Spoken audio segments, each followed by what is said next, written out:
We are going to start the meeting here. I'd like to call the meeting to order. Again, what time is it? 9:01 a.m. All right. First thing, item number 0, approval of July 29th meeting agenda.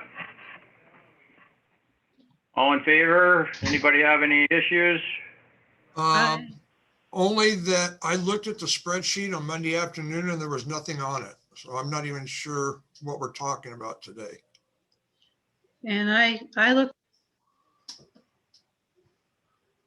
at the items that had not been loaded into the spreadsheet before was there, but I have not looked at it at all. Forgot which one that was. I don't know how your spreadsheet looked, Tom, because I had most things on there by Friday, and then there was a couple we were just waiting for some updated plans from builders or digital copies. Yeah, the only thing I saw was what we talked about at the last meeting. It seemed like the same agenda as last meetings. Huh. Just new construction. I don't know.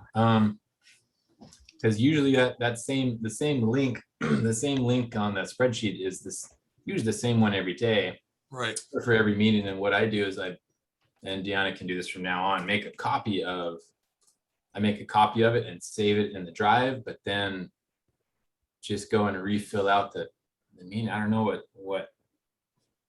what's going on there, but it could be that it just didn't update correctly when I opened it.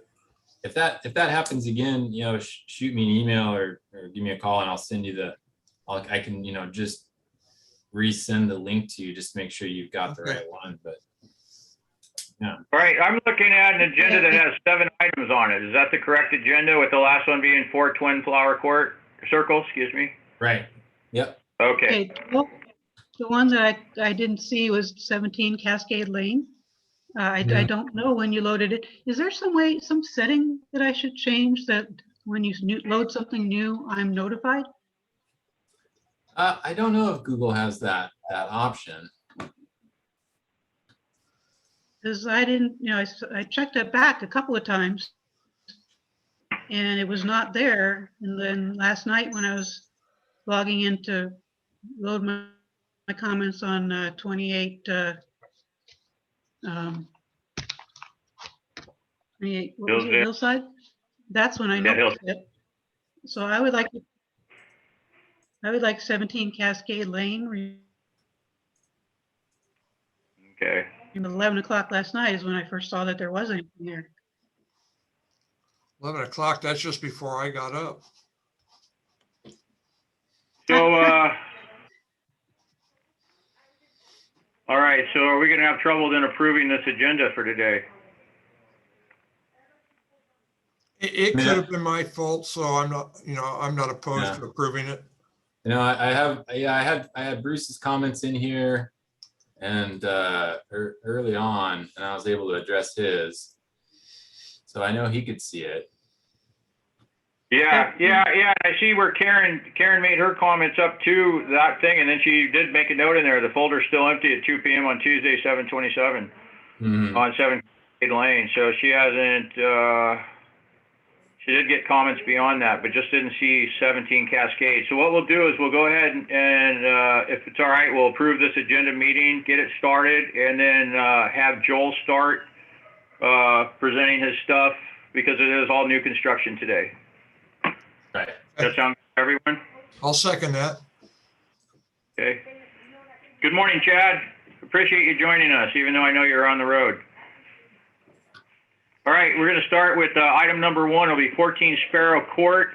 Unless, Joel, you want to start with somebody else based on, I think they're all here, so it doesn't matter, I guess, at this point. We do have 13 North Point Drive, an exterior alteration request. Okay. Looks like Bruce has voted to approve it, but it's a simple one. They're just turning a carport into a garage. John Helmsmith is here for that. I didn't see any comments from ACC about it. This is item number 6. Yeah, let me take a quick look here at it.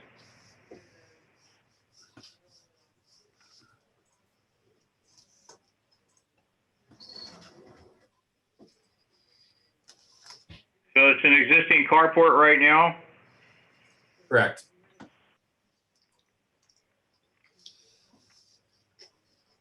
Yeah, somehow I failed to see this one. Yeah, Yeah, I looked at it quickly, not in a lot of detail. It seemed, I mean, they're changing the look of their house too, the siding or whatever, but it seemed okay to me. I mean, I can't. yeah. Yeah, it looks like it's already there anyway, so it's pretty much just enclosing it. Okay, let me Yeah. go back. And they are making some changes to the house overall, the way it looks, the facade. Anyone want to make a one? I'll Gonna move to approve, I guess. Okay, I'll second that. All in favor? Aye. All opposed? Chad, can you unmute and either give approval on this? Oh, sorry. I thought I was unmuted. I said I moved to approve. Okay.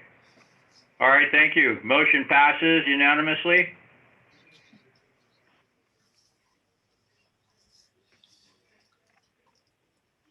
Easy. Thanks, John.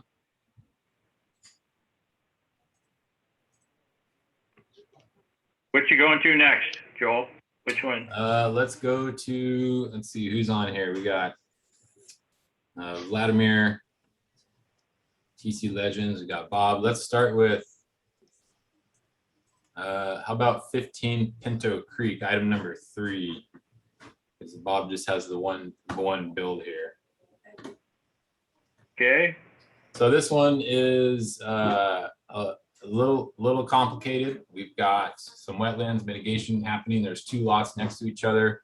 So we have Bob Carlson here. He is, and I think Deanna, if you can give him speaking permission so he can address some concerns.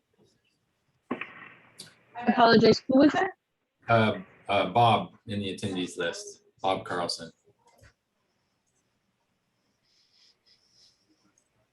Right. He is now. What's the address on this one?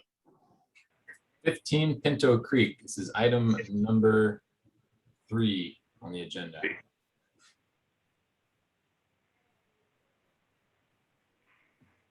Good morning, Bob. Oh, good morning.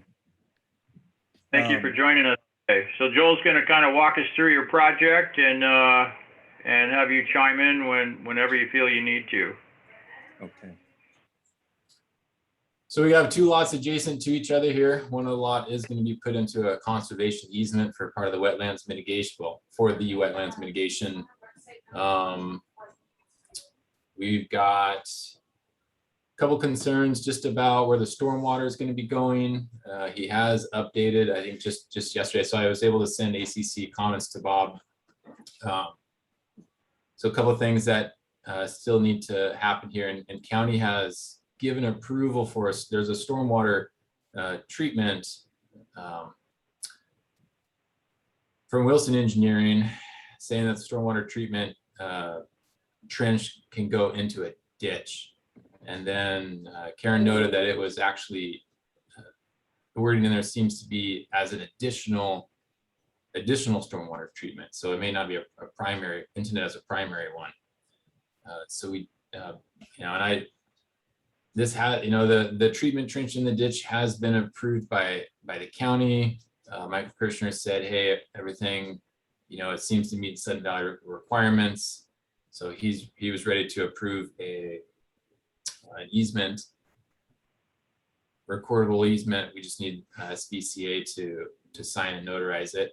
It looks like, but we do have a couple of, let me get it up here. He has proposed a trench in the landscaping, under the landscaping on the lot. I'm sorry, Joel, could you put the Yeah. plans up on the screen? Yeah, I'm getting them up here. One Oh, sec. okay.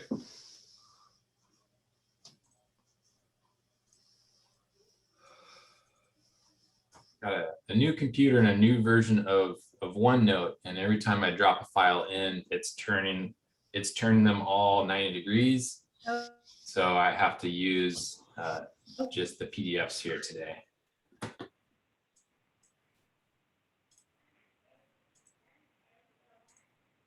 Let's see, screen 3. So here's our off-street parking. And so this would be covered in gravel and be a parking. And it's a stormwater treatment basin that's in the ditch. And then it's covered as a parking area. So this is what was originally proposed. Now we have an extra storm pit over here that's been drawn in. So Bob, can you comment on the need for the stormwater? That's why. I guess the question is kind of, why wasn't there one originally proposed on the lot here? Okay, well, it was a little bit confusing when I was reading that, all the Sudden Valley workbook and everything leading up to choosing the storm system. And so I did, the reason initially I chose the off-street one is because of my reduced front setback is 15 feet to the front of the garage or 14 feet to the eaves.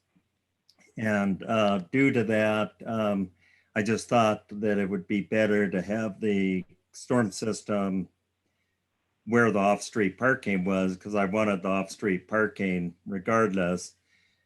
So then one of your members did cite that the possibly the off-street parking storm drain was like overflow.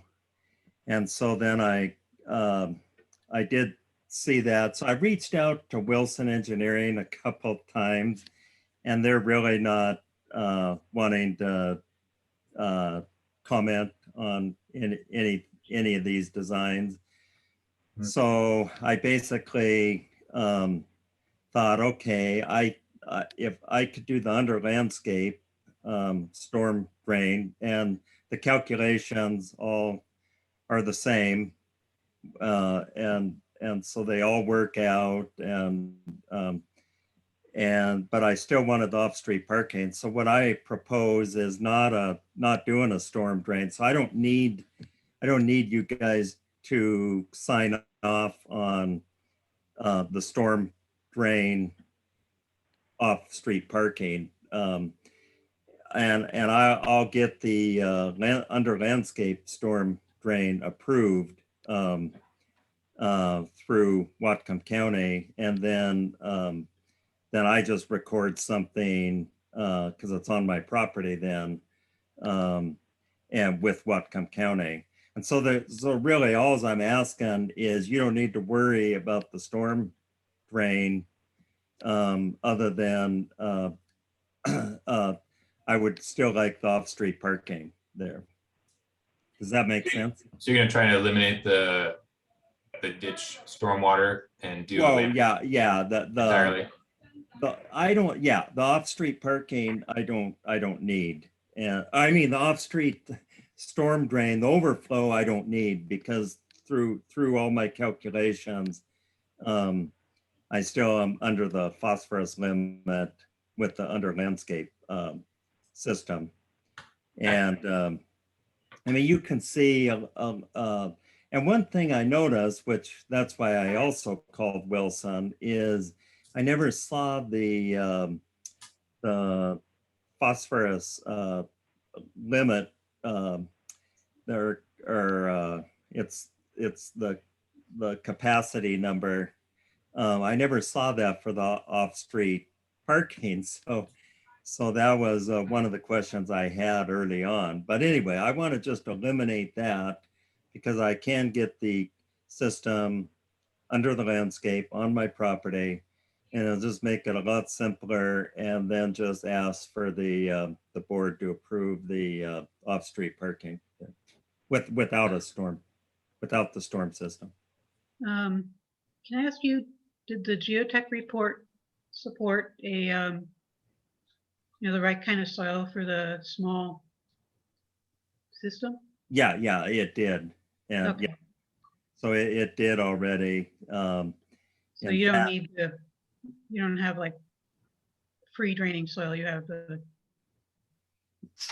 Yeah, no, I have slow some draining sandy soil. loam and decent soil there. So yeah, so it early on I could forward you guys that report if Joel wants it. It's I think everyone has to do those anyway.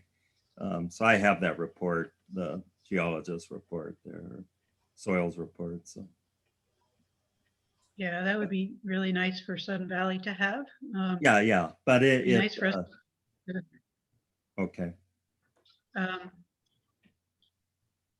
So according to the Wilson document, we're supposed to be requiring the under parking systems wherever people put street side parking in. So Well, I didn't know that. there are, It's kind of not clear. Have you been able to talk to Wilson? I have not tried. I think they wrote that report and now their job is done. They don't want to consult anymore for free. The report itself says that we're supposed to require it for off-site or offside, whatever this type of street parking. I don't know. I mean, it does say that in that report. Well, I didn't see where it was. But I mean, I'm not if that's how you interpreted it. But all I know is I will have the phosphorus load will be under the limit on my project. So I'm not going to be adding to the off-street. I won't be adding to anything on the off-street parking. Because other than a culvert, right? And that would be up to Valley for the off-street parking anyways. Yeah, I guess I'm a little uncomfortable having the ACC, having to vote to approve because of what I saw in that report. I don't know if we could handle it, separately. Okay. Street parking, maybe I don't know what to do about it myself, but I feel a little uncomfortable voting to approve it. I don't think we can. I don't think it's within our purview. Yeah, we can't vote to approve the off-street parking. If he wants that request, he needs to go straight to Sudden Valley, to Deanne, and I'm sure Joel can direct him in the right way to get that permitted. We did talk about the stormwater last night, the treatment, excuse me, and that easement required. Bob, I did want to ask on one of your papers, I saw that it said these lots will be combined. Is that the idea? Is it going to be combined? Yeah, that's the whole requirement. That's agreement that once it's already been basically approved. I mean, Whatcom County, that's one of their requirements, right, is to do that. So and I'm signing away that as mitigation. And Joel mentioned something earlier that I was giving that property up for mitigation, but I'm also giving up a good part of lot 192 up for mitigation as well. So I'm only using about 69.5% or something of the entire properties. Yeah. Are being given up to mitigation. So I have very little. That's why, yeah. I have very little property that besides the house on the front yard. Yeah, so you're pretty tight on that, on your lot there, and you're confined by the wetlands. Yeah, exactly. But Yep, yep. it's fine. So, but anyway, so yeah, I saw some of these notes, and you guys might get to that in a minute, that if I would be over the 50% coverage limits or anything. I think I'm at 19%. I mean, the way I have calculated everything, but you guys or Joel can look at it. So my calculations show, even with this lot 192 up here, that's 6,300 square feet. With what I've calculated your footprint, that puts you at 32% property coverage, which is under the 35% maximum. And then just in this lot up here, 60% open space, which is as a 50% minimum. So even with just this one lot, you're within those two rules. Yeah. Good. Not surprised. I've sent back some builder and some explanations to comments. Yeah, I haven't had a chance. I saw that there were some, but I haven't Yeah, started reading them. are there any other really other go items through them? you'd like to discuss, or do we just?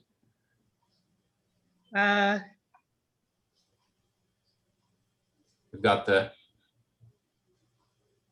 trees indicated to be removed now. We talked about the treatment trench.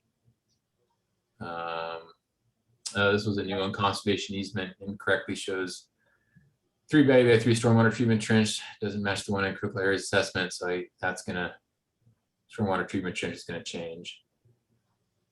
The 20-foot setback. So we do have a variance in for that. Yeah, I see that the critical areas person assumed that would be okay. Mhm. In this case, I don't see actually a problem because there's no, this is not blocking any sight distance. There's no street Mhm. beyond it or anything like that, like an intersection.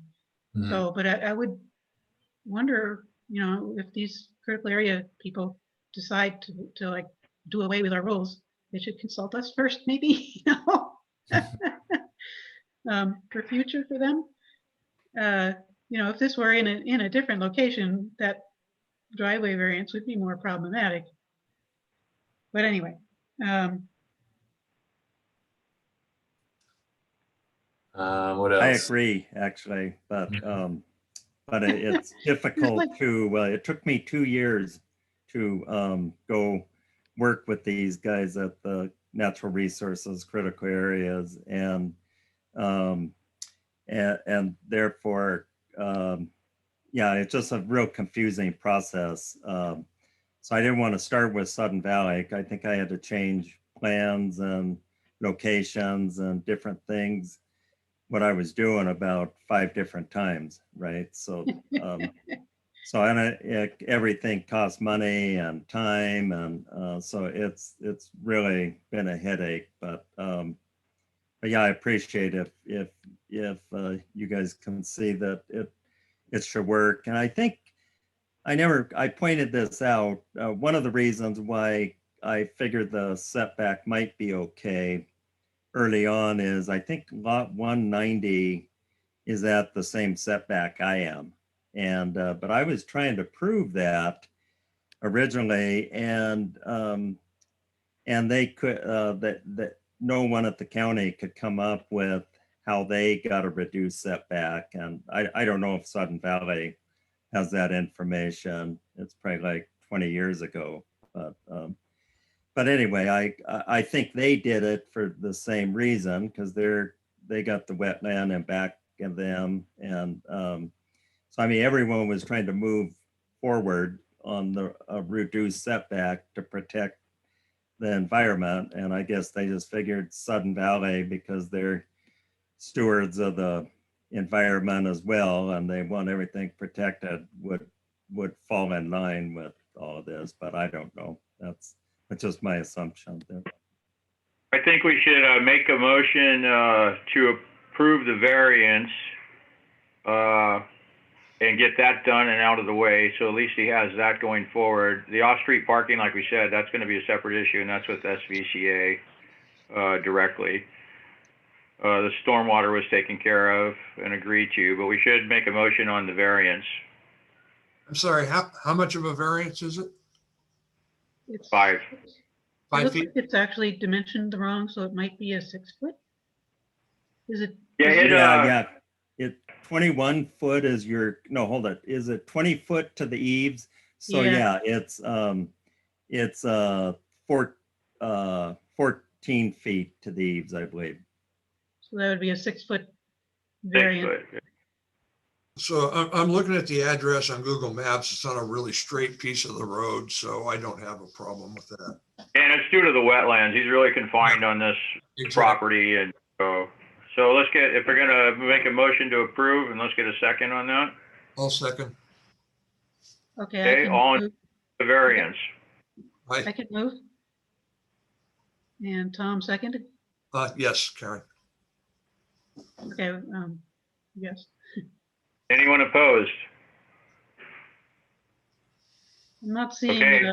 Chad on here anymore. Yeah, he's there. He's driving right now. So it sounds like we're all in favor. It sounds like it passes unanimously. Okay, Okay. All right, other small things, walkway's been added. 33 square feet, including on the calculations for the, should be included on calculation for that stormwater. And then, yeah, the last one's just about the lot coverages, but we solved that. Any other glaring issues here? Or questions, anything warranting discussion? I'm not familiar with Pinto Creek. How wide is that street? Is that a real narrow one? Not really that narrow. It's a dead end street though, so it doesn't get that much traffic. And but what they did, they put the road all the way to the west, so that, as you can see, coming off my driveway to my property, I have 15 feet from the face of the garage to my front property line, and then another 15 feet to the road asphalt edge. So it's actually, I'll be paving 30 feet of property or driveway, that is. oh yeah, now that you mentioned that, you're gonna radius the driveway at the apron right there, right? Oh, right at the edge, you mean? Yeah, Yeah. Yeah, I think that adds like 15 square feet. and the pavement looks like it's about 15 feet, maybe a little more though. So, Yeah, I measured it pretty close to 15. I mean, the width of the road, so it's intermediate. It's not one of the really narrow ones, I don't think, but it's not. So emergency vehicle access isn't a problem.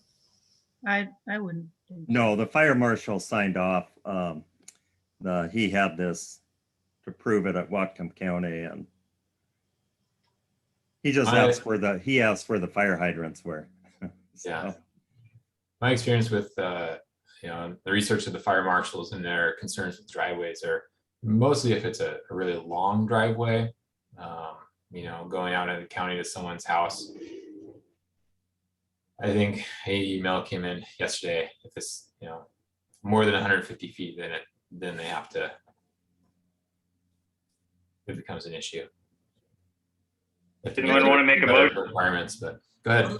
My only thought was the street parking, and that's kind of why Sun Valley doesn't want street parking, and because people have a tendency to park out into the road. And I'm not saying that's going to happen. It's just we have to make sure that emergency vehicles can access the other end of the street.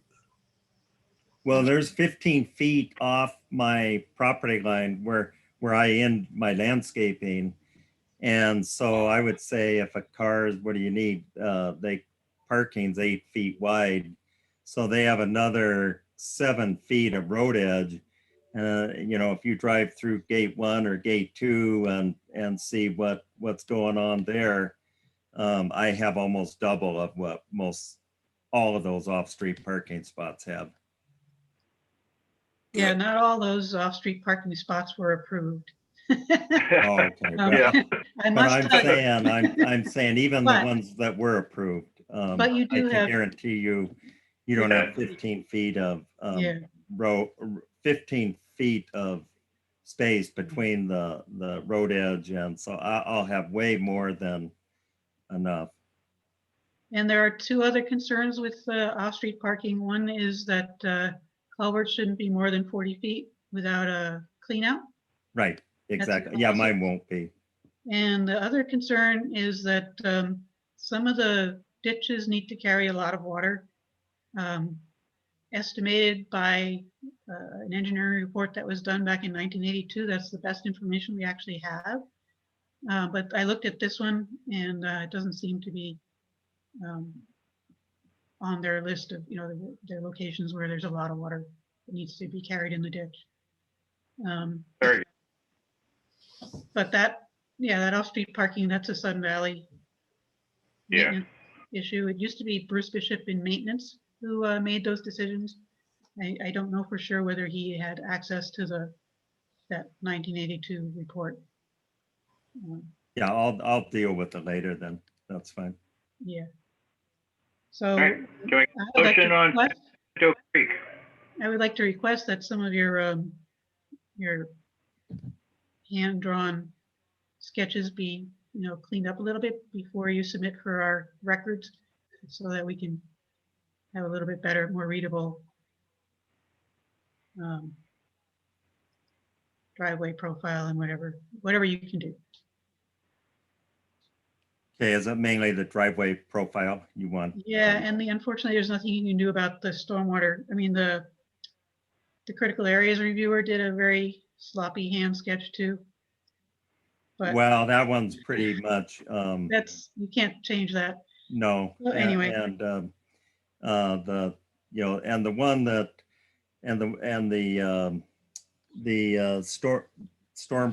storm drain one and those all be recorded, but I have like 2 feet of slope here. That's what I was trying to Yeah. show. I just feel a little concerned because we want to apply our standards uniformly and not be accused of accepting things in one case and not in another case. Yeah, I'll try and get my designer to, I had him do one and he did it wrong, and so I just figured I would try and do it myself, and but I think they're all legible, other than, I guess, if you want me to do the driveway one again. Oh, and one comment that wasn't addressed here, the conservation easement map, it doesn't match what was in the critical areas assessment, what they included. There's a little bit of variation along where the deck is. Theirs has a lot more like turns. So Well, what the deck, it should show, I think what the conservation easement shows is there's going to be a split rail fence, which is the environmental fence, and that's going to come meet at each end of the deck where it sticks out 10 feet. So I'm literally going to have 10 feet of space between the house and the environmental fence, all on the north side. what I'm saying is what doesn't match? What your critical area, well, on the side, let's see, that's down the page right now. They showed, their note said that the fence should go where the silt fencing is. So only 5 feet from the house. Oh, okay, yeah, I could change then- that notation because that is true on the south side. If you see, so on the And it's south also side. true on the right side, except that they divoted around the deck. And then again, there's a divot at the front. Basically, what they provided and what you got approved, which is presumably what they provided, should be what's used. Well, it's I not still don't understand what you're saying, Karen. If you look at the report from the company, Oh, you read ACC. the, on that, yeah, and, that one, they drew a sketch there. yeah, they did, and That's that what was, we should be using. okay, I could clean that up, so that was sent in, yeah, so that was sent in, and, the lead guy at Natural Resources, Matt Mahaffey, said, hey, I don't want you going that far down because it slopes off there. He says, I would rather have you meet at each end of the deck like we have it now. So I'll clean that up, but that won't be recorded. I mean, that is the report's the report on whatever Matt, but Matt has authority to redline stuff and approve stuff. So, so the thing that's going to matter is what's recorded as the document and the map.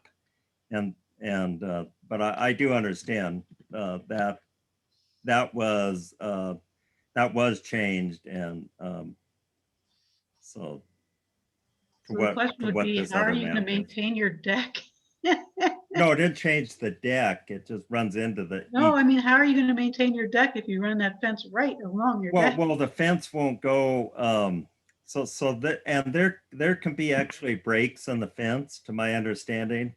So you could go like 6 feet of fence and then have like 4 feet of space in between. It's really up to what Matt at the county wants, but basically, yeah, having breaks in the environmental fence is okay, but they just want signs posted along there that just tell people, look, this is sensitive area, and you can't develop it, you can't change it. Okay, I guess what I like to do is bow out of approving or not approving that particular sheet and say that that's between you and the county. Yeah, exactly. And I'll when it gets recorded, if Sudden Valley can get a copy easily of that. Yeah, I know it's an environmentally sensitive area, but I don't think that precludes you from putting a ladder on it to do some maintenance on your deck. No, it wouldn't, but they would, they would, probably, and I'm sure people can walk through that's Sudden Valley Greenbelt, actually, that property there, or not right there, but 5 feet further is Sudden Valley Greenbelt. And so they're not gonna, so what the county just wants people to know that it's a sensitive area, but yeah, it doesn't, as long as you're careful, maintenance can be done on the house and everything. Yeah, I agree with that. Okay. Okay, get a motion. Move to approve with the critical area stuff out of our purview. I'll second. Okay, all in favor? Aye. Anybody? Is that Okay, unanimous? passed unanimously. Who seconded? Sorry. I did. Yes.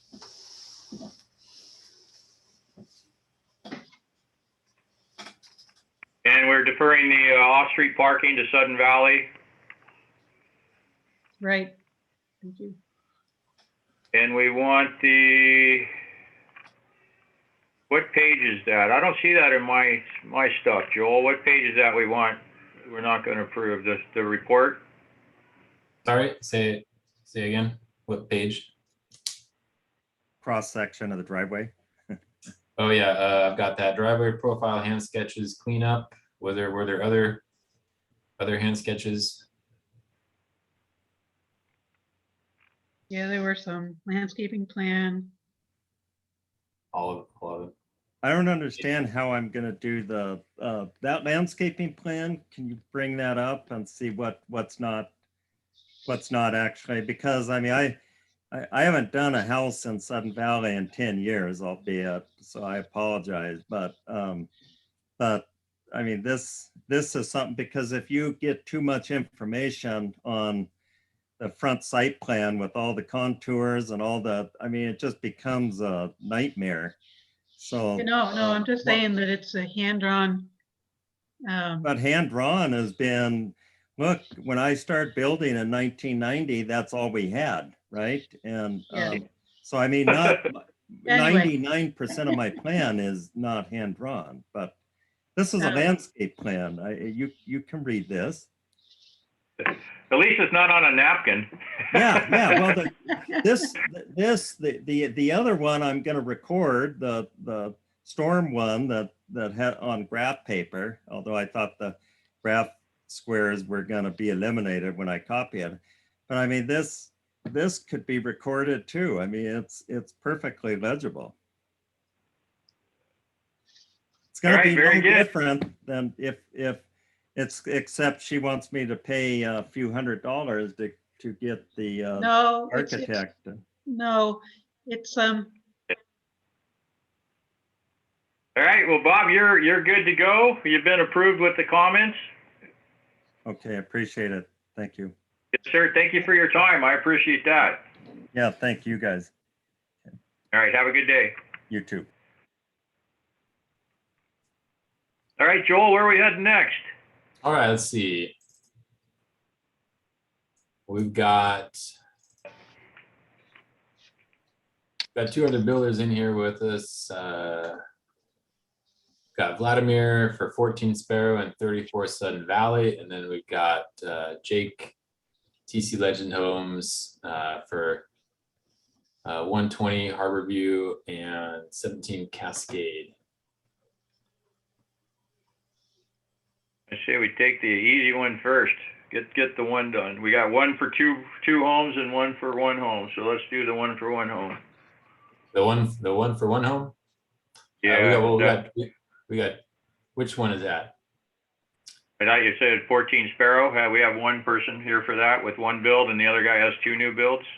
No, both of them are here for two. Oh, they're both here for two. Take the easiest one first. Easiest one first. How do we know? Okay. Well, we have 3 folks in here for TC Legend, 120 Harborview and 17 Cascade. So we can get. I'm happy to start with those, and we'll get those. You know, we won't waste 3 people's time. Okay, who are? All right, so we'll do number 4, 120 Harborview Drive. Number 4. And who's attending? So we have Andy Glover, is that right? And who I believe is the owner. We have Jake Evans from TC Legend Homes, and we have Norm. Deanna, if you could grant them speaking permissions, we'll get started. They're in the meeting. Okay. Jake, Norm, can you hear us? Are you there? Yep, I'm on here. Yeah, I can hear you. Hey, audibility check. Yep. Cool.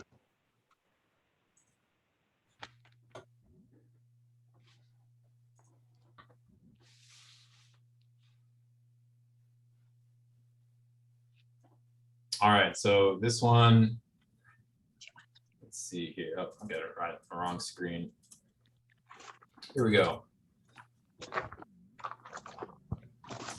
So the corner of Hillside, excuse me, corner of Hillside Place and Harborview. So we do have a corner lot here, pretty small window to build. Originally, you know, county had come out and they were considering Hillside Place the rear of the lot or the side. And so they had we're going with a 5-foot setback, but Sudden Valley's language requires a 20-foot setback from adjacent street. So they've redrawn that on here. They do have a variance in for, we have this deck. It's an access deck to the upper floor. The lower floor is below, and this driveway goes down to the garage. 3 bedrooms on the lower floor, so all the living areas on the top. So this is labeled as a handicap access. Asking for a vehicle pullout. So they'll want some, they'll have to apply, I guess, SVCA now for off-street parking. So this has been changed since what I downloaded a couple days ago, I guess. Looks like you. Yeah. So what I've kind of been doing is, sending comments to the builders so that they can try to address some of these changes before the meeting, so that things are fixed, or as many things are fixed as we can. So when we do start the meeting, then we have maybe just at least a few corrections that have been made, and we no longer need to spend time on that discussion. Yep. So let's see, 120 Harborview, a couple of the remaining issues. Let's see. There was an address correction to match the driveway location. It can be requested through SVCA. Builders have said okay to that.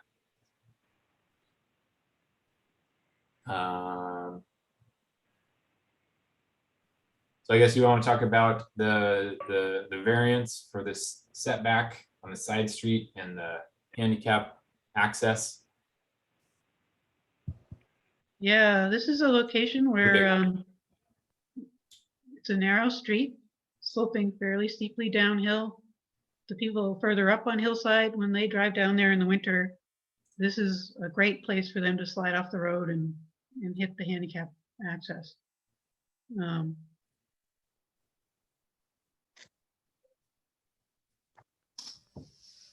Yeah, it would have been good to have found a better way, like maybe handicap access using the driveway and a door down there or something.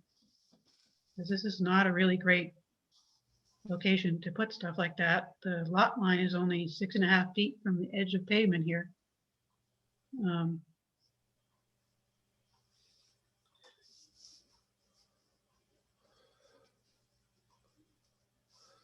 I guess not having realized that the setback from all streets is 20 feet in Sudden Valley. You didn't know that you were asking for a variance until fairly recently. This is a kind of lot where in concept submittals are an extremely good idea. So you're not all the way along and have a lot invested. And then we are in the uncomfortable position of deciding whether it's okay to do things that are not necessarily in the best interest of the community, or have to deny you. Those are difficult choices to have to make. Would you like me to comment on the history of the design and how we've ended up here? Just real quickly, being a handicapped person myself, I'm very sensitive to handicapped access and stuff. I'm just not sure what you're accessing here. We're accessing the second floor, the main floor, because it's a pretty steep slope to get into this house. So I mean, this is a budget build, so we can't afford to put an elevator inside the house. So the driveway accesses the lower floor, and then the handicap accesses the upper floor. And I would just mirror the comments of the first speaker, who said, I mean, this project came with the setbacks okayed by Watcom very early on in the project. So we were given a 5-yard setback on that west property line. And that seemed to give us the green light. And I did reach out to Sudden Valley to try and get hold of some kind of pre-review, because we'd never done, I'd never done a permit before in Sudden Valley. But I think we got stuck in the crack between Susie Brewster and Joel. And I actually just couldn't get hold of anybody to do a pre-review. And I did read the code that said, When did you ask for that? Because, when you do a pre-review, that's before you invest a lot of time and effort in a full set of plans. So it should have been like months ago, 6 months ago. yeah, oh yeah, it was a long time ago. And I didn't get anywhere. And I think it's probably fair to me to say that, I'd never contacted Southern Valley before, and it was difficult to work out who I was supposed to talk to and when and how, and I didn't get any feedback. And I'm not trying to pass the blame. I think that's important to note. But I did read your code, and it did say, that the primary setback per Watcom on this is the Harborview Drive. That's what Watcom decided, and they gave us 5 feet on Hillside Place. And I did read your code that said, corner lots have. It actually said a 5-foot setback on a corner lot, and it said where feasible is how the language is stated. So I assumed we'd be okay, because we can't. It's not really feasible to put a 2-story family house into this. This is a very small lot. Once you apply a 20-foot setback to both sides, there's really not very much left. And to get a 2-story family house in here, I mean, you can see the house would be really untenably small. So I assume that would meet your criteria of feasibility. And so we've done our very best we've rotated the house, which is why you'll notice the plan looks different. I mean, Joel made us aware that, we had an issue. So we've rotated the house to bring as much of the house out of that side lot as possible. And we're now down to like for the house corner, we're down to a 5.5 foot intrusion into the setback to the eave. So the house itself is really only 3 feet in. And I'm sure if it comes down to it, if the way the level handicap access is described on this site plan is a proper issue, and you're not going to approve it as it is, it seems reasonable to me that we could probably shorten it and build a retaining wall, so it would just be hardscaping up there, because it's a bridge, isn't it, out to the west to meet the grade, so it's leveling. We can shorten that bridge just by it's just more expensive. We now would have to build a retaining wall on a lower contour, which we'd rather not build. But if that's the way you want to go, and you're not going to permit it any other ways, I mean, that's an option. I mean, and the other thing I would say is, we've put a 3-man rock in front of the level handicap access. We can put a really big rock there if you want. Well, It doesn't sound very fun for the people who are slipping off the roadway. Something a little softer, maybe. Yeah, I mean, and that's fine. And we're totally open to working with you. We really would like to work with you, because I mean, the truth is we are a budget builder, and we build these very high performance houses, and we're kind of proud of what we do, but we need to keep costs down. But sure. And the other statement I had was that, I mean, I understand Southern Valley is concerned about, cars drifting off the road, but if Watcom applied a 5-foot setback to that road with no such concern, I mean, can we not just refer to the fact the county's okay with? I have no idea why Watcom is okay with a 5-foot setback off a street. I absolutely have no idea. I cannot begin to understand that. Yeah, but is there any way we could just reference that and perhaps justify this development because it's okay with the county, and the county's a pretty big machine? Well, it's not okay with us to have that. In this particular situation, it'd be much safer to offset closer to Harborview, because you have that steep slope there. There's no cars going to slide off the road and hit anything you're building here, because you're going to be so high. Yeah, but that steep slope is so very, very, very steep. I mean, we would have been, because we determined that the front street is where your driveway goes typically. And in this case also, it makes sense because of the safety concerns I mentioned. We would have been much happier to have adjust that 20 feet on the other side, reduce that. But anyway, so if something can be come up with that would be safer for traffic than a big rock. Yeah. I don't know what would be the right combination of arresting progress and not harming, not causing too much injury. Well, how about we put a mature tree in there?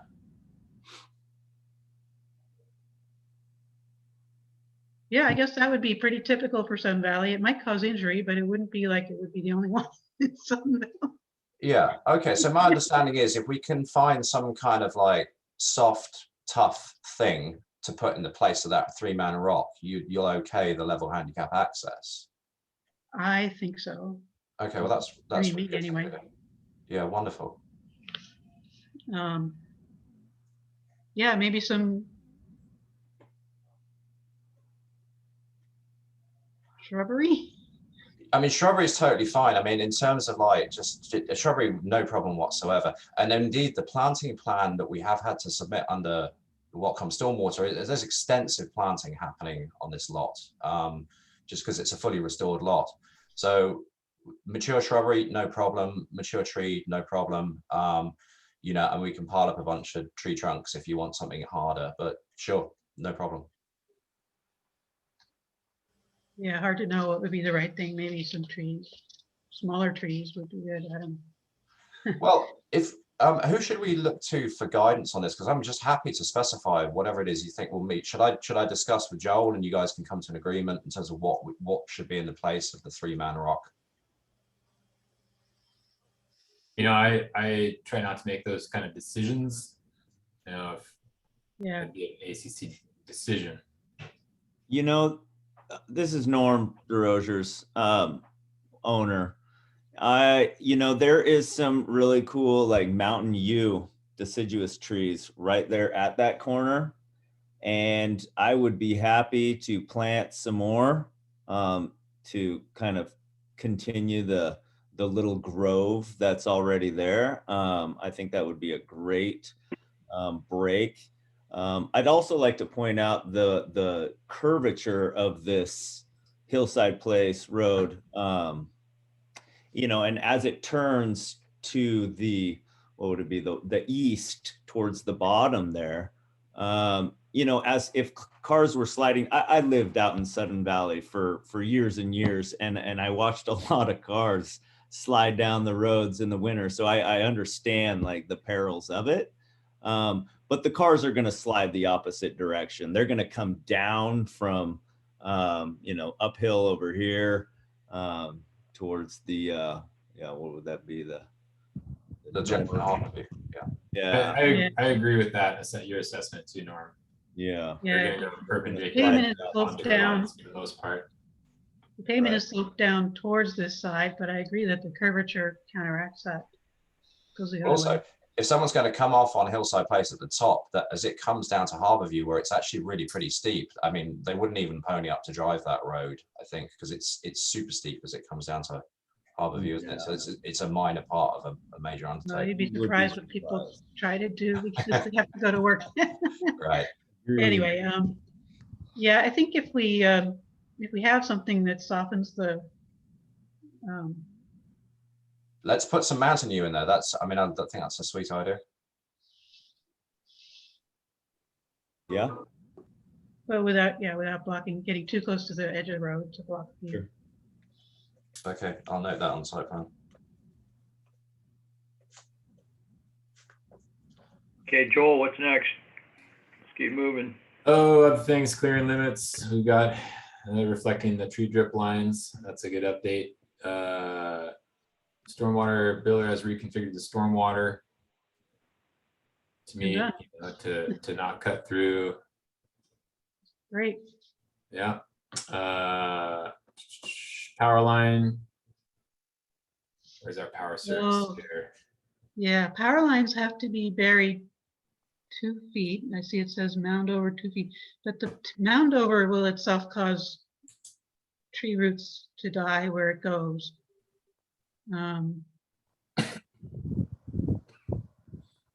So who owns the lot? next door? Pardon? Andy Glover, he's here. Yep. No, I Hi. mean, who owns? That's not a Sudden Valley lot down the page from it. It is. That's green space. It is where the 24-inch cedar is on the lot line. Yeah, that's public or Sun Valley property. Mhm.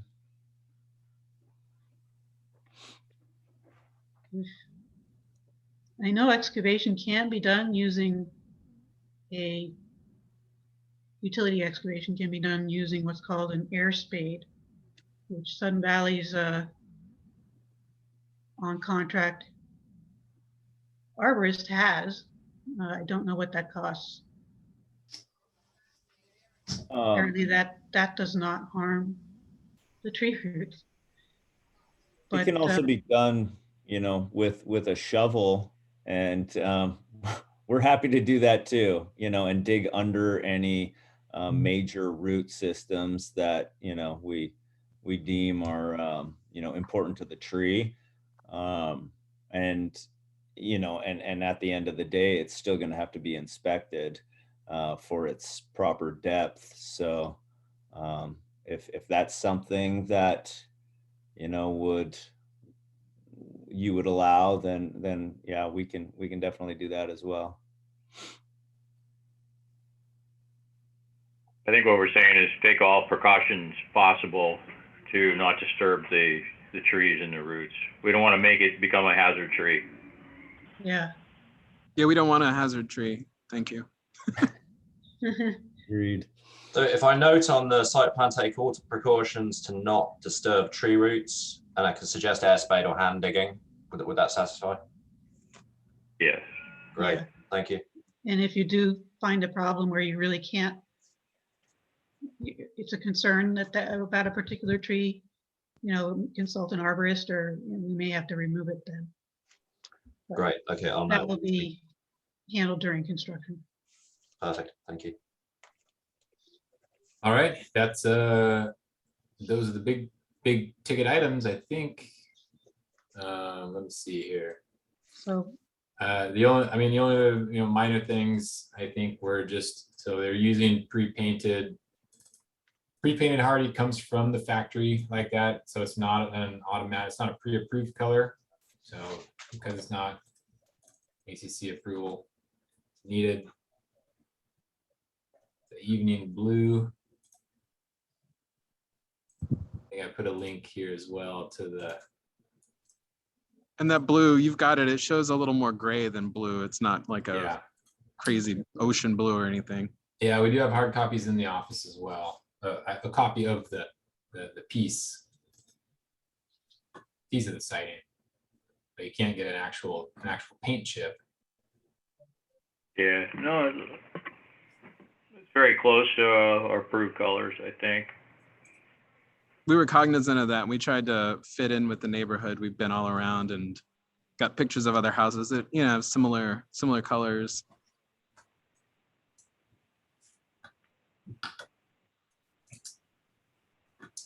Other than that, those are the big. I think those are the big ones. Unless. Okay, what I'm trying to see is where is that variance at? Did I miss that? So our setback variances, we have two, right? One is for the corner of the house, Yeah, the corner I saw. and the other would be for the handicap for- access. I've written them both up on the same sheet. I don't know if that's your protocol, but they've listed as items 1 and 2 on the same variance sheet. And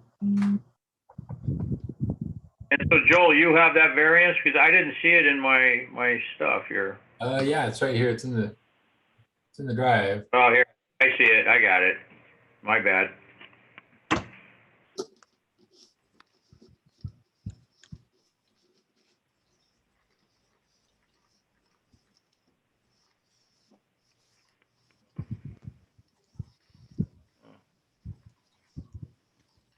And are those up to date, those dimensions? Yeah, they were. I wrote that right after I drew the most recent site plan yesterday. All right, and we should round them up. And they correspond with the site plan. They corroborate each other.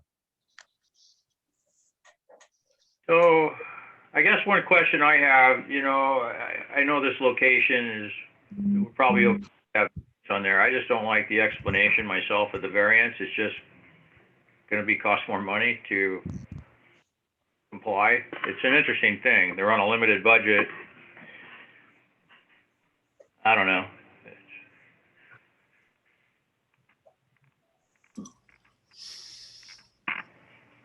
I mean, would it help if I mean, Norm is the owner of TC Legend. Is it the fact that we don't want to build an L-shaped house? Is it? I mean, which piece are we talking about? And then I'm sure Norm can speak to it.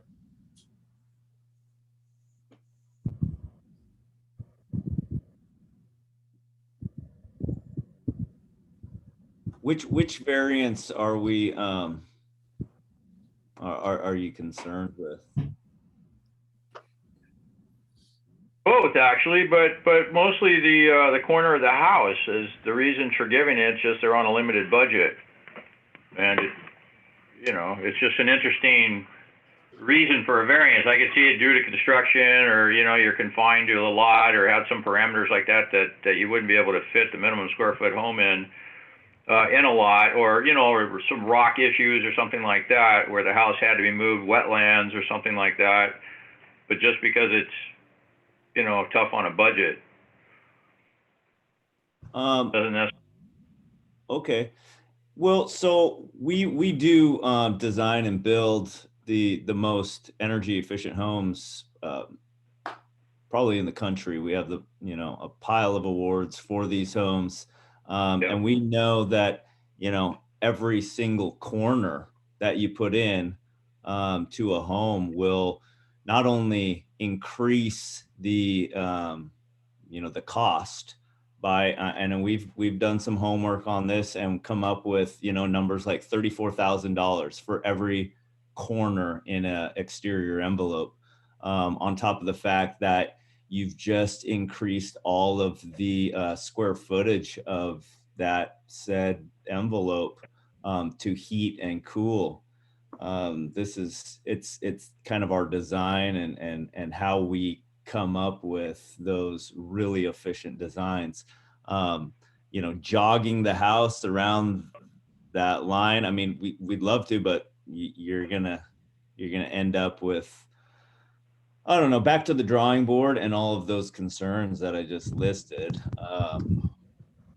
We'd rather try to turn the house. I mean, could we turn it a little more into that 20-foot easement on the harbor side? I mean, Did you get a sense that the county would be okay with that? Or would that be? The county won't meet county permitting standards. We can't. I mean, we then have to back right the way out of the permit. Apply for that with them. Yeah. One thing I do like is the way you've relocated your stormwater system there. If you tried to move the house closer, that would be a little more difficult there. No, turning the house I don't think is the answer. And so it's a 5.5 foot. How far away from the roadway is the corner of that house from the road edge, the actual pavement? Joe, can you dimension within your software, or shall I just produce the? I can't do it on the software, but I can pull out my ruler and do it. Yeah. While you're doing that, sorry, go ahead. You have a rough idea what it is. From the one, yeah. I can It tell looks you. like about 7 feet from the property line to the edge of pavement. Yeah. What was the direction? What was the dimension we're looking for? Okay. From the corner of the house to the pavement. Corner of the house or corner of the roof? Corner of the house to the pavement is 23 feet at 0.05. Okay. All right. Yeah. That's good. I'm good with that. Lovely, thank you. Awesome. All right. Do we want to approve the variance first before we do anything else, or you want to approve this whole thing as a package? I still think we should approve the variance. If we'll get a motion for the variance, get that off the table, and then proceed with finishing up on the house. Move to approve the variance. Who was that? Chad? Chad. Yep. Thank you, Chad. Can I get a second? Okay, I guess I'll do that. All right, we have a second from Karen. All in favor? I'll go ahead. Yeah. Okay, looks like we're unanimous on the approval of the variance.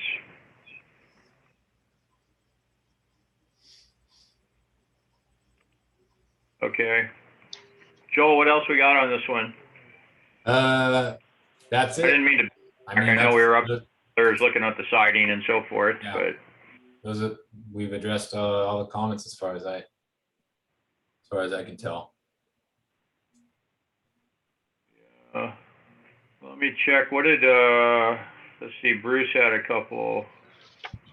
One was the color. That's fine. The setback, same issue. Okay, I had the same issue, so. All right. Can I get a motion on the house? I had another issue, actually. Oh, I'm sorry. Sorry, on the landscape plan, you're showing a 5-foot surrounding the house.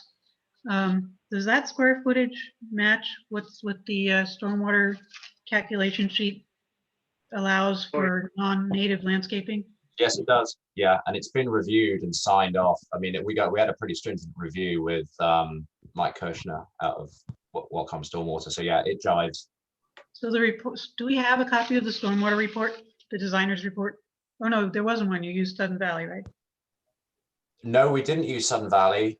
We Oh. used Axe Engineering. Do you have a copy of the stormwater report? I don't know if you do. I got caught up in the list of your required documents. I sent you what you required, so I don't think you have that, but I'm happy to send it to you. Yeah, that would be nice to have. Yeah, but it's signed off by the county and it's approved by Axe licensed. It's got a stamp on it, and the figures jive, and Kirshner's checked it, so he's So happy with it. he actually calculated the square footage. Okay. Well, we have a pretty good working relationship with him. I mean, I pull the square footages off of software, and we've never upset anybody at Whatcom, so I think there may be an element of trust in there. But I can't tell you if Mike Kirshner checked the square footages, but I can tell you that they jive. Okay, it's an unusually large amount from what we've been seeing is all I'm saying, but okay.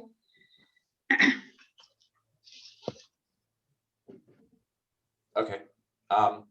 My understanding that this is right on point with what Whatcom want to see. This is the most current, because this is a site restoration project, which Kirshner put to me as being a new thing, where we till in and we remulch all the construction area and replant it to pre-development standards. And he sent me a brand new spreadsheet that looked like it was hot off the press, which is what generated the figures and the planting totals to the right out of a new Excel spreadsheet. So I think this is a diligent, I think this is as diligent as you can get whilst Okay, still what I'm getting at, I guess, is Axe's report would have given you square footage, total non-native landscaping allowed. And it does, and it tallies. Okay. Yeah, we'll get that. Move to approve the package with comment. With the comment about the power line excavation. No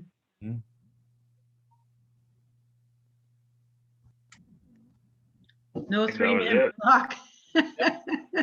Yeah. Yeah. Turn the rock into the trees. Yeah. All right, we'll do. Trees or shrubs. Try to find something alternate other than a big boulder. Yeah. We'll also have the kids build snowmen right out front there every time it snows. There you go. Okay, so we had Chad move to approve. Just as a We get note, I don't think we should consider variances based on budgetary concerns. I don't think that's fair to ask of us. Yeah, I agree. That's why I brought that up. I did have an issue with that. My big concern would have been from edge of pavement. If that house would have only been 12 feet off the road or something ridiculous, then yeah, I would think we would have made a bigger issue. I agree. That's why, to me, it doesn't fit the budget. That's kind of an issue everyone faces right now in building anything and trying to make it fit on the lot within the defined policy. It is a unique lot. So You know, we've as the owner, already approved it. So Yeah, we already never mind. Yeah. yeah, it's already approved. Yep. So I And guess that's done with the house and everything else, so. Chad moved to approve. Can I get a second on the house? Yeah, I'll second it. Okay, all in favor? Aye. All right, that was, anybody opposed? Okay, it's been approved, guys. Lovely, thank you. Thank you. Thank you Thank for your you. time. I appreciate it.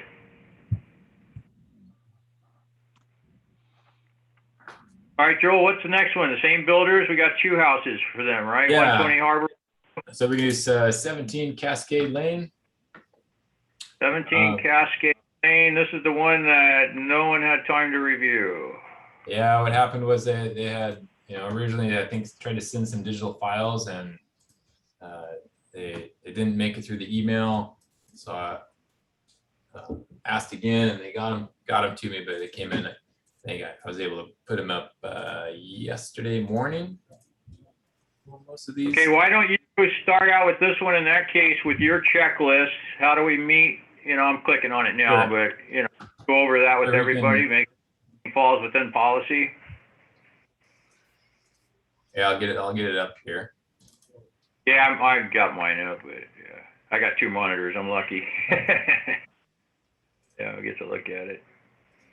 Where's our site plan here?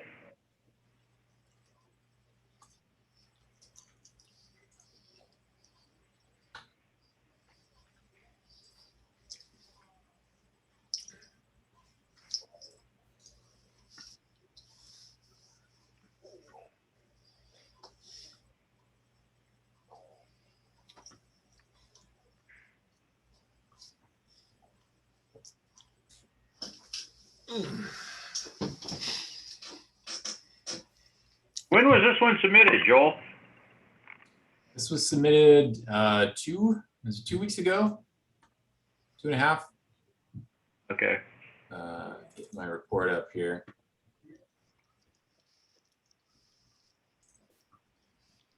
So we meet the height definition too. We have a 0% driveway slope. We're well within property coverage and open space rules. Here's the things that they've come back and submitted.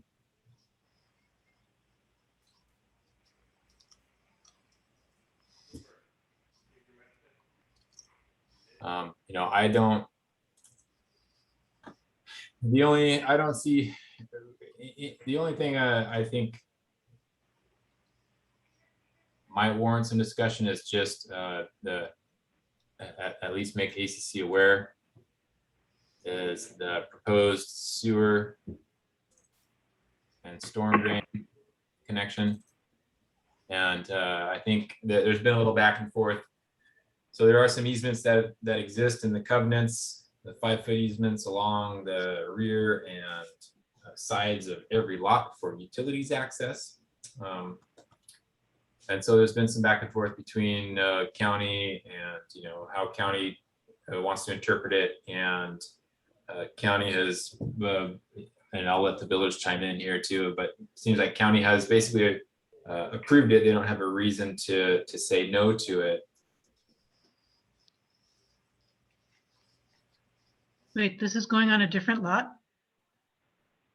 Yeah. So there's an existing sewer lateral. Is that right? This Who dash owns- line? So who owns where the trenching would go?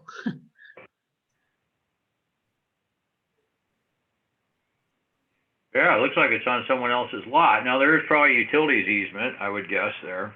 Right. Right. So it's in that utility easement. So there's a diagonal utility easement? Along the sides and the rear of all the lots, the platted lots. Oh, but so where is this going along sides and rears of other lots? Here's a better site plan of it. So here's our stormwater details. So they'd run the stormwater along the easement to the rear and the side of this lot and exit down there. And it's downhill the whole way? Yep. and goes right past the 34-inch fir. Look, this is way too much to absorb and decide on the spot like this, to me. I mean, if they wanted us to approve this for this season, they could have applied a whole lot earlier. Yeah, well, they've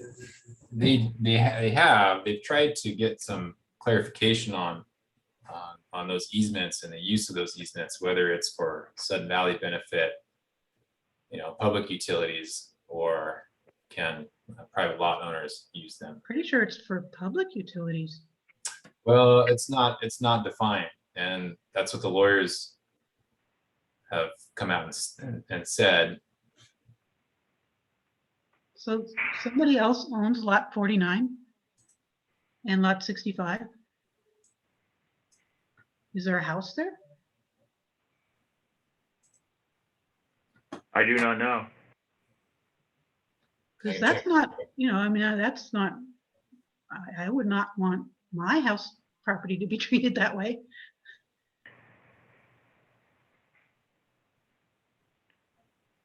And that, wow. I mean, there have been some others submitted where they had to pump stormwater from some of the downspouts uphill to the treatment trench, which then emptied into the ditch. It does look like you have a ditch on the frontage, I think. It doesn't appear that there's a house on lot 49. It looks like there are some trees that are within that easement or so, and I would suggest there's probably going to be some root damage done to those trees. You'd have to get permission to remove them, or who can speak to that? Builders, are you having trouble, or have you attempted to obtain permission? Yeah, we have, so that's an issue right there. Even that note right there, important note. Contractor has to review. Yep, just went away. See that? Drainage pipe route with Sudden Valley Community Association of property owners prior to construction to verify utility easements are in place. Has anybody verified?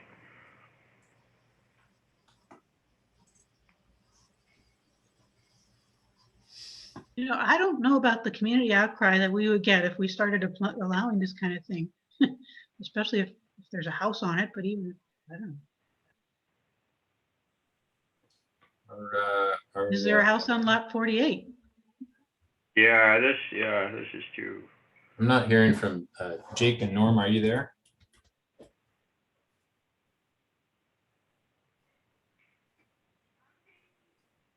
Okay. Yeah, I was talking to myself a lot there for a bit, I guess. We've gone back and forth with the county and a lawyer to try to decipher the Sudden Valley's description of what these easements can be used for, and for all intents and purposes, I mean, they are for these utilities. That's what we're getting from everybody who weighs in now. And there, let's see, the neighboring lot here, 65, that one put in a stub. They went down the same easement already, so there is a stub. Jake, are you on here? I am on here, and I'd also stress that I think Ted Clifton is also on here, who's responsible for this development plan. Can you see him on your list of participants? Is there any way? He's Norm's partner, and he can definitely speak to these subjects. Yeah, I cannot see Ted. I saw him earlier on here. Yeah, I only have one other participant besides the two of you, Okay. and that's Vladimir. I see the county also put their stamp on here, pretty much getting, hey, you got to get homeowners approval prior to doing any of this.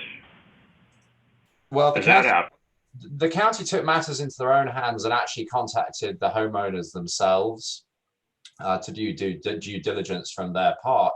Mm-hmm. And they seem to have satisfied the county's requirement because it got signed off and we were told it's okay to go for permits. Mhm. And so they did get approval from the homeowners. Interesting. I'm surprised the county did that. Well, they applied But for- understand it. I don't see that they got approval. They asked them for it. And who were these homeowners? Did they include the homeowner with the tree up? What lots do they represent? Hang on. Let me dig around a little bit. Now, are you just bringing that's just for the storm drain? I think the plan is to put storm and sewer in the same trench on opposite sides. Correct. And you have sewer in Cascade Lane 2 available? I think the idea is to avoid pumping. The whole house sewer system uphill.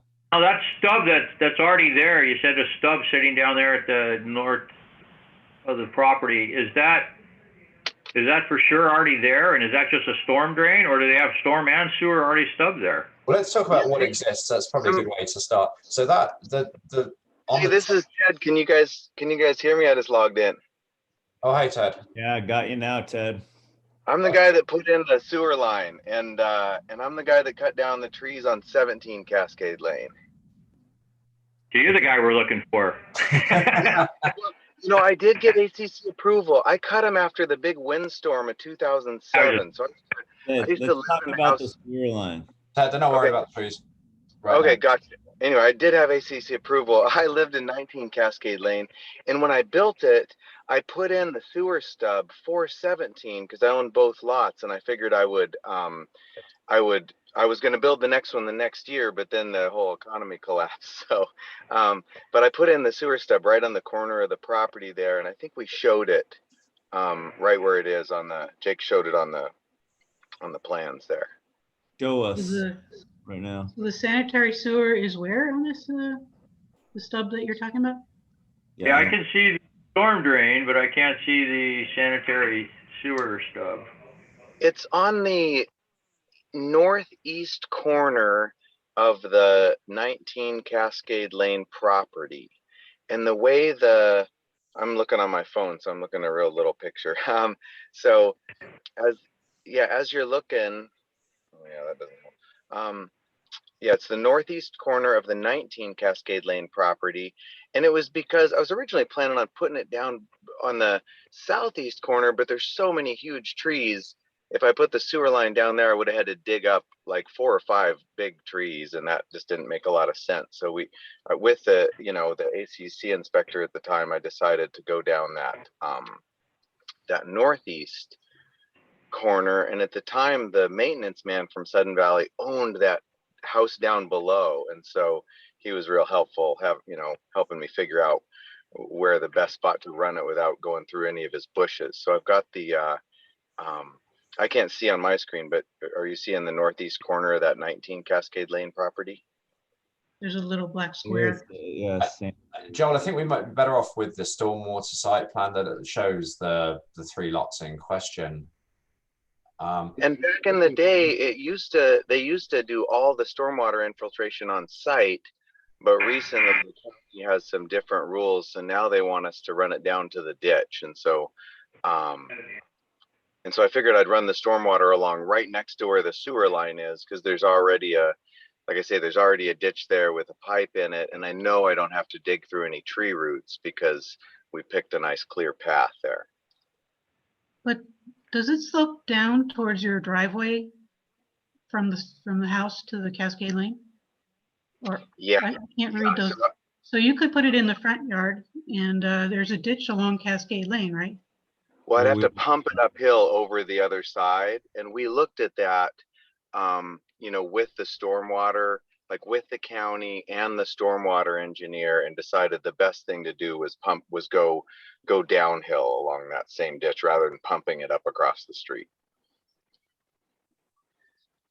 Oh, there's no ditch on your side, on your frontage. Oh yeah, there's no ditch on my side of the street. It would just run right back into the same stormwater. So,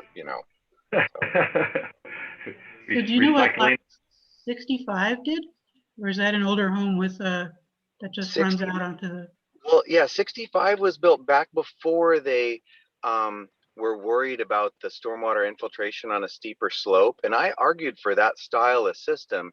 It's just the standard Sudden Valley infiltration pit that they used to put in every single house.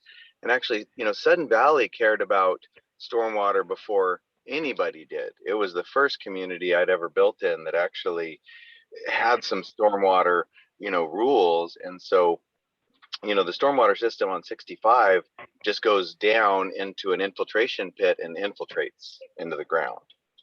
Well, I thought it showed a pipe that outlets into a ditch also, but, or. It does have an outlet. Yeah, all those older Sudden Valley systems, they have a overflow, like in case you have some just huge storm that overfills the system. And that pipe, the detail for that was just overflowing into like some shot rock riprap, they call it. You know, so that it doesn't cause erosion if it does overflow. So, and I tried to talk the county into letting me do the system like that, but it was just a flat no. So. Yeah. It looks like there's a ditch in front of 65. I don't know if you could put a pipe out to it. It would be a lot less disruptive. Yeah, there's not a ditch. It slopes straight down from the road. So any water you put into the street side of 65 would just run right into their driveway. Wow. But So it's- on lot 49, who lives there? Are you saying the old maintenance guy used to live there? Used to live to the north of that lower lot, but he's long since retired and moved away. I don't know who owns it now, but on the plan where the north arrow is, there's a lot with a house to the north of that. So you actually don't need to do any trenching in that area. You're saying the stub, both the sewer and the stormwater is already stubbed up through that area, correct? Just the sewer stub is stubbed up there. But I would Okay. run the stormwater right, you know, right in the same trench as the sewer's in. So I would have to dig a trench for stormwater, not quite as deep as the sewer, but I'd dig a trench through there and backfill it and, you know, obviously replant per the county requirements. So did you receive permission from lot 49's owner? You know, it wasn't necessary. I mean, I talked to him, but there's an easement on every Sudden Valley lot of 3 or 5 feet, depending on the side it is, for putting the sewer lines. And so every single lot that's downhill from the road, their sewer goes to the lower lot. And so we did a whole bunch of houses out in Sudden Valley in the like early 2000s. And the Lake Whatcom Water and Sewer is really familiar with this. So that's where, you know, this is where all the sewers, you know, that they're a fan of having the sewer go downhill as well. Like imagine if you had 6,000 people all with sewer getting pumped up the hill, you know, it would be just a nonstop, one at a time pump failure, you know, disaster. Yeah, no, the sewer doesn't seem to be a problem because you already put it in years ago. Yeah. So you're not going to be digging a bunch of trenches today or this year. But the stormwater, you will be digging things up on other properties. And, yes. You know, I'm uncomfortable with that. I'm not saying it's impossible, and you know, It also easements in the seems- front side, street side of the house are pretty common. I've just never run across one where the county's claiming land on property that runs between two different properties. For Yeah, utilities. and typically it's public utilities easement. I've never seen a private easement like this. To me, this is a private easement situation, so it's kind of odd. Public utilities typically do have easements on those, pretty much all boundaries of your property, that someday in the future they can they could come in and do storm, they can do sewer, they can do telephone, they can do a cable, you know, all kinds of things like that. I've just never seen one homeowner or builder go across several other properties to do this. It's Yeah, just kind of Sudden Valley has one written into their bylaws, and the county was, you know, they grumbled about it, and that you know, the ACC manager, you know, was new, so didn't have a lot of history with it, and so the county had us hire a land use attorney to go write a letter just to you know, give kind of his stamp of approval to make sure he thought it was okay, and he went through that easement and said, you know, yeah, in his opinion, that is, you know, of course, nobody wants any liability for anything these days, but that is what the easement's there for. And if you look at, if you wanted to get a hold of Lake Whatcom Water and Sewer, this is like old hat for them. I mean, they do it on every other downsloping lot in Sudden Valley. So they've done literally thousands of them. Yeah, I would feel the same, just like the county stamped on there, permission from all homeowners and everybody concerned. I think that would be a requirement we would also put on there. We've already got that. Sorry, did you get permission? Not signed permission from the homeowners, but the county contacted all the homeowners, and we do have that easement in, it's in Sudden Valley's bylaws. The easement's in there, and so they verified that that was acceptable. Well, the easement would have to be a recorded document, and what it says would govern, recorded in the county records. Well, right? yeah. That's what an easement is. It's Sudden Valley's bylaws. The easement's in there for every single piece of property in the whole community. Bylaws cannot provide an easement. If there is a recorded easement against that property that is written for the benefit of other properties, utilities, that's great. But Sudden Valley bylaws cannot establish an easement. In the covenants. So why wasn't it run shorter distance and why, like along the other? What other, Well, what I said, other property line has really big trees. So if I were going to run it down, if I were going to run it straight down, there would be a couple of really big trees that would have to come out. And so it's just a line between lot 49 and lot 50 there. Yeah, so it's just a far better path. There's no substantial, like I wouldn't have to cut down any trees or dig through any substantial tree roots to run the line where we proposed it. Well, actually, it kind of looks like it's a 34-inch tree and I can't read it. I'm not zoomed in enough. Those are not the biggest trees we have, but they're not little trees either over there. If the sewer line's already in place, going right through that zone, I mean, we can propose the same approach to these, that root system as we did with, the. How long ago did you trench for that sewer? Yeah, it's not even. That was in 2006 when I put that in, and like I said, I had planned on building on 17 Cascade Lane at the same time. So I worked out this plan with the current, ACC. Well, that was 16 years ago. So these trees are back then. Yeah. Quite a bit since then.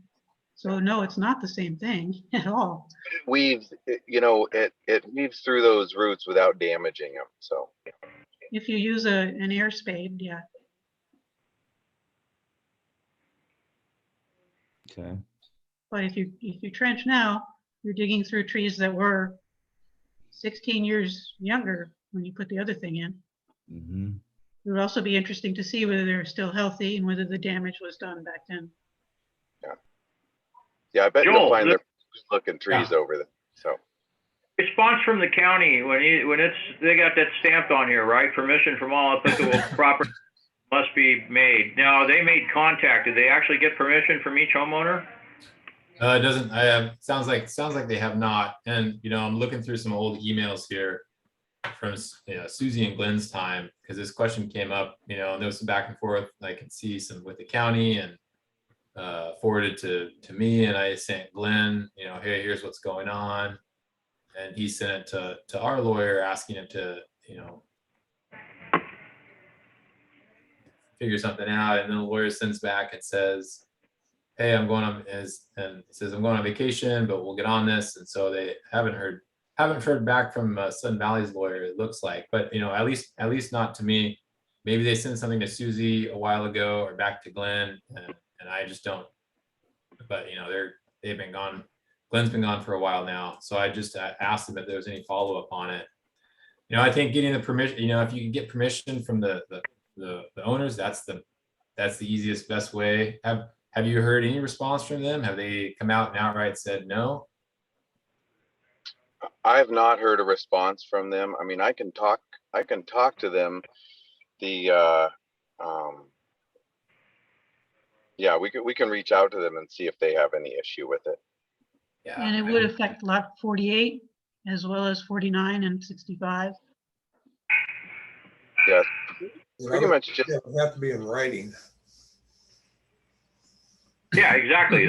That's what I would say. If we're gonna even consider approving this, then that's what I would demand as well. The county's put it on there to cover their butts. I think we need to as well as the ACC. I don't want you digging up somebody's lot and then coming back saying, well, the ACC approved it, and I don't think that's proper. I think each homeowner should know exactly what you're doing, know your work schedule, and that way they can adjust their lives accordingly as well, and give you approval to do it. Yeah, I know it's always beneficial to have sewage flow downhill, but I know in gate 1 and I believe gate 2, it does flow into a collection system and gets pumped out. Actually, I don't see the sewage as an issue. He's already done that. All he has to do is tie into it. There's a slight encroachment on lot 65, it looks like to me. If it's right there on that corner where the 4 lots meet, then yeah, that wouldn't be a So problem. the sewer is not the issue. It's the stormwater that they're proposing to newly Yeah. trench all that distance. What about the other but utilities? the other utilities all come from the upper street there. Okay, that's cool. Yeah, the new trenching, just so we're clear, that sewer is at the northeast corner of that 19 Cascade Lane lot. Yeah, you're giving us addresses. What number is that? Okay, 65. So the northeast corner of lot 65 is where the sewer stub is. Oh, it's way up there. Yeah, so Yes. the lateral doesn't Planet exist. Lot 49. It's drawn as on 49. That's where we're proposing to run the sewer along, is along that bottom Oh, side, or so the top side of existing, 49, bottom side of lot 65. And so this just, I mean, I understand getting the permission from the neighbors and, I mean, it's definitely the polite thing to do, but it sets a really odd precedent in that there is an easement for these utilities, and these sewers have been run along these easements for the entire history of Sudden Valley. Like, this has been, everyone who buys a lot that's downhill from the street assumes that because of these easements, they're going to be allowed to run their sewer lines downhill, and now also the storm lines. And then not just no, assume, but actually, it the specifically lines, that's not true. so it specifically You're states the it. very first one who's proposing a storm line like this. Well, that I've because exactly, because the county just started requiring these different storm systems as well. So Actually, that's what, been in place since 2016. yeah, historically, the sewers have all run downhill and they've all used these easements. And what I was told by the ACC then was, it's polite to talk to the neighbors about it, but you don't actually need their permission. So that was the official, statement from Sudden Valley, in 2005, 2006, 2007. And it's not just my word for it. It's the Lake Whatcom Water and Sewer is very well aware of this. They're a and then- public utility. They don't even come to us for their approval for whatever they do. Yeah, but they know, but the private contractors are who are putting in all these systems. They don't install the private sewer systems, but they give approval for them using this exact same easement that is in the Sudden Valley's guidelines. So they're well aware that this gets used all the time, and it's a common thing. And it might be that there's been less building in Sudden Valley, but back in 2005, 2006, I mean, there were like 20 houses a month being built, and all of them were using these easements to run their sewer systems. And like I say, not stormwater, because the county has just kind of changed their requirements on the steeper lots. They don't want to try to infiltrate the stormwater. So So I mean, I understand your reluctance. I just fought this huge battle with the county over this because of the stormwater guy, and then we finally got approval from them, and it seems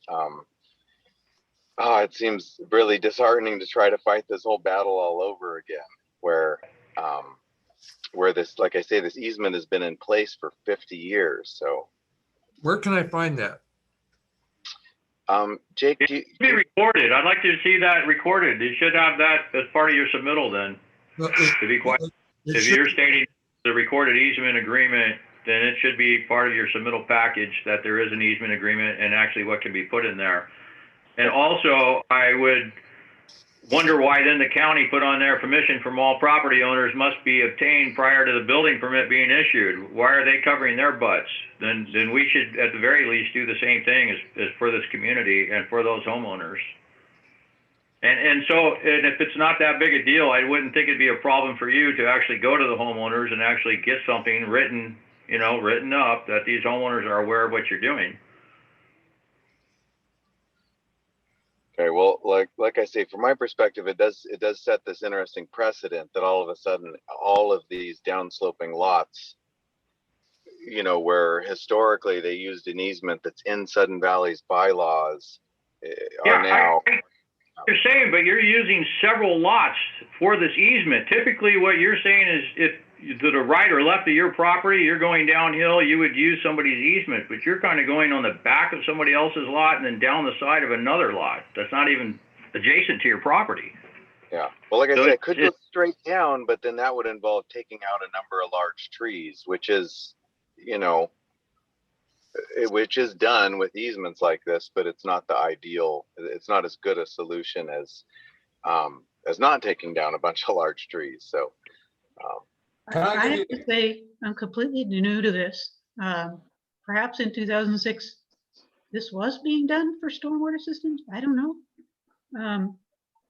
All I've seen is people applying on lots like this to pump their downspout drainage uphill to the treatment trench, and then they dispersed it. I guess they had parkland or something. This is, I'm talking about Green Hill Road. Yeah. So, and that would be a possibility to pump it, but we're still bringing the sewer downhill. I mean, pumping stormwater is not as big an issue if we had to pump the stormwater uphill, but then we're already digging that ditch to put the sewer in, and it seemed pretty reasonable to just put the stormwater in the same ditch. So. And are there other options like lot 50 and 51? And where can I find the For policy? myself. It's both of them. There's storm and sewer is what we're talking about. And I'm not trying to separate the two. And I realize you got a stub for one of them, but it's still the issue of what you're doing. And the property owners should be aware of it. And if there is an easement there, it shouldn't be hard to produce the recorded easement agreement and have that as part of your submittal package so we can see that. Yeah, it's in the Sudden Valley bylaws. Jake, can you pull that up? I actually can't. I'm digging through records at the moment. It's going to take me some while to dig around, but I can, if it can be noted that I can't put my hands on it right away. I'm sort of neck deep in filing. I am looking for it. But yeah, we can definitely present that. And why are we seeing this for the first time so late? well, that's a good question. And I was curious why the county hasn't seen this a lot. And the only thing I can think of is there hasn't been much building. I don't know how many houses get built in Sudden Valley every year these days, but I'm willing to bet it'll come up more and more if as lots are being sold and houses are being built out there. Yes, you misunderstood my question. Why are we reviewing your plans on July 29th? And I see that you've had them through in 2020 to the county. Because it took a long time. What I mean is the in concept process is perfect for this kind of thing, where you're doing something, unusual due to difficulties at the site. And our whole goal with this site was to disturb it as little as possible. Like, I don't know if you've looked at kind of the way we did the foundation with the piers and, the pillars, but the goal was like not to disturb the soil, not to, disturb the vegetation. So this house will actually have just a little footprint that's on the ground for the plumbing and all that to come down through, and the rest of it is on these like exposed aggregate pillars that ferns and undergrowth will actually still be able to grow in and under and around the house. We really had I don't know if the guys told you anything about our company. We do all net zero energy homes, so houses that make all their own power. And this is one of those rare lots where we can actually get enough solar to do, a full net zero energy house, and then also obviously be managing our own, stormwater, minimizing our environmental footprint, and should be like a real neat, like kind of treehouse feel to it. Have you had your structural engineering done? Yeah, all the structural engineering and And they were okay with that? Yeah. Because they're supposed to do earthquake design these days. And Yes, it's all seismic zone D, so it's all for our earthquake area. And then the other thing was having this total level entry, because I built a number of houses out in Sudden Valley, and a lot of them had some kind of rough driveways. I mean, I tried to give a level entry to each one for like handicap access, but this one, decided to go with that with a pan-decking parking deck.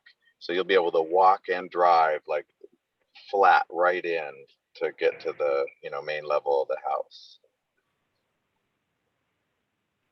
I'm scanning through the bylaws right now, and there's one sentence that deals with easements.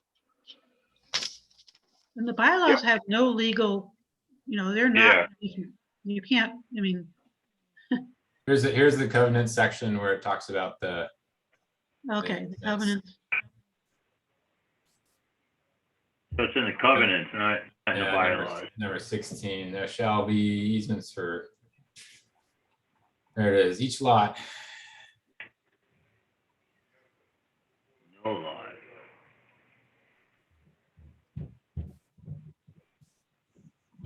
Utility easements. So if you actually look at your title report, my memory typically from buying houses, I don't specifically clearly remember for my Sudden Valley lot, but those easements are written for the benefit of public utilities. That's correct.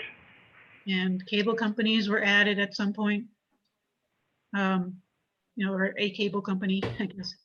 They are not for everybody's benefit. So that's what we kind of went through with the county, and they decided that the wording was a little vague. Like if this document were written today, it would be 10 times as long with a lot more legal speak. But they decided that these were for the benefit. And in talking to the people at Lake Waterwacom Sewer, which they've been there for quite a while, that's historically what this easement has exactly been used for, is private contractors putting sewers down, downhill to the next street. And that's where the sewers, if you look at a sewer map of Sudden Valley, that's where these sewers all were. They were all put in below. And we'd done some up in like Starview Lane, where that sewer line goes hundreds of feet down property lines to get to the sewer system that is way below. And of course, why is there even a sewer system there, below these lots if that wasn't the intent of the, community? So when they put in the sewers, they wrote this in. So of course, all the sewer systems could be connected, downhill rather than pumping them uphill, which we all know is not the best idea. And I think for all this our one, sewer gets, entire gates 1 and 2, I believe, gets pumped up. So the pumping is definitely possible. That's not an issue here. I have a problem with the easement also, to my knowledge, and I did this work in California, so I'll be honest, not up in Washington. It's public utility easements on everybody's private property, not private easements for some guy down the street to come and dig up your backyard and install stuff. So I do have issue with that. I think the county had issue with that. I think that's why they put, you must receive the homeowner's positions on the lots you're going to be disturbing. And I'm not going to settle for anything less at this point, unless our attorney here, legal counsel, comes back and says we have to, this is true, and I feel sorry for the homeowners then. I'll be honest too, we've done a lot of houses here, and this is the first I've ever seen, the first one I've ever seen like this. Okay, well, I guess maybe the thing to do is hear back from your attorney, and then we'll work on getting those approvals from the homeowners. So I seems like think this. that would put my mind at ease. At least I'm still not happy about it. I'm assuming you're gonna have to put clean outs every 40 or 50 feet as well. You know, there's got to be some kind of clean out if you're putting a sewer system in.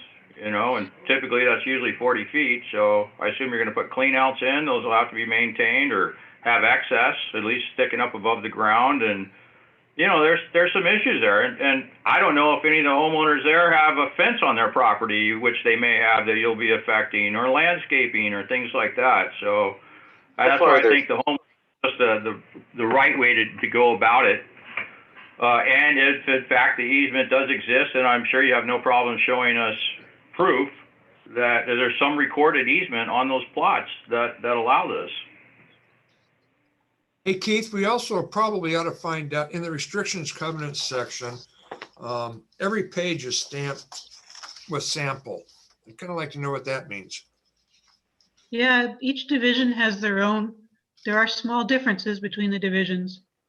So it's just an average? It probably would have the same wording here, because there's kind of a standard bulk part. It seems like my division has an extra 1 or 2 provisions at the bottom.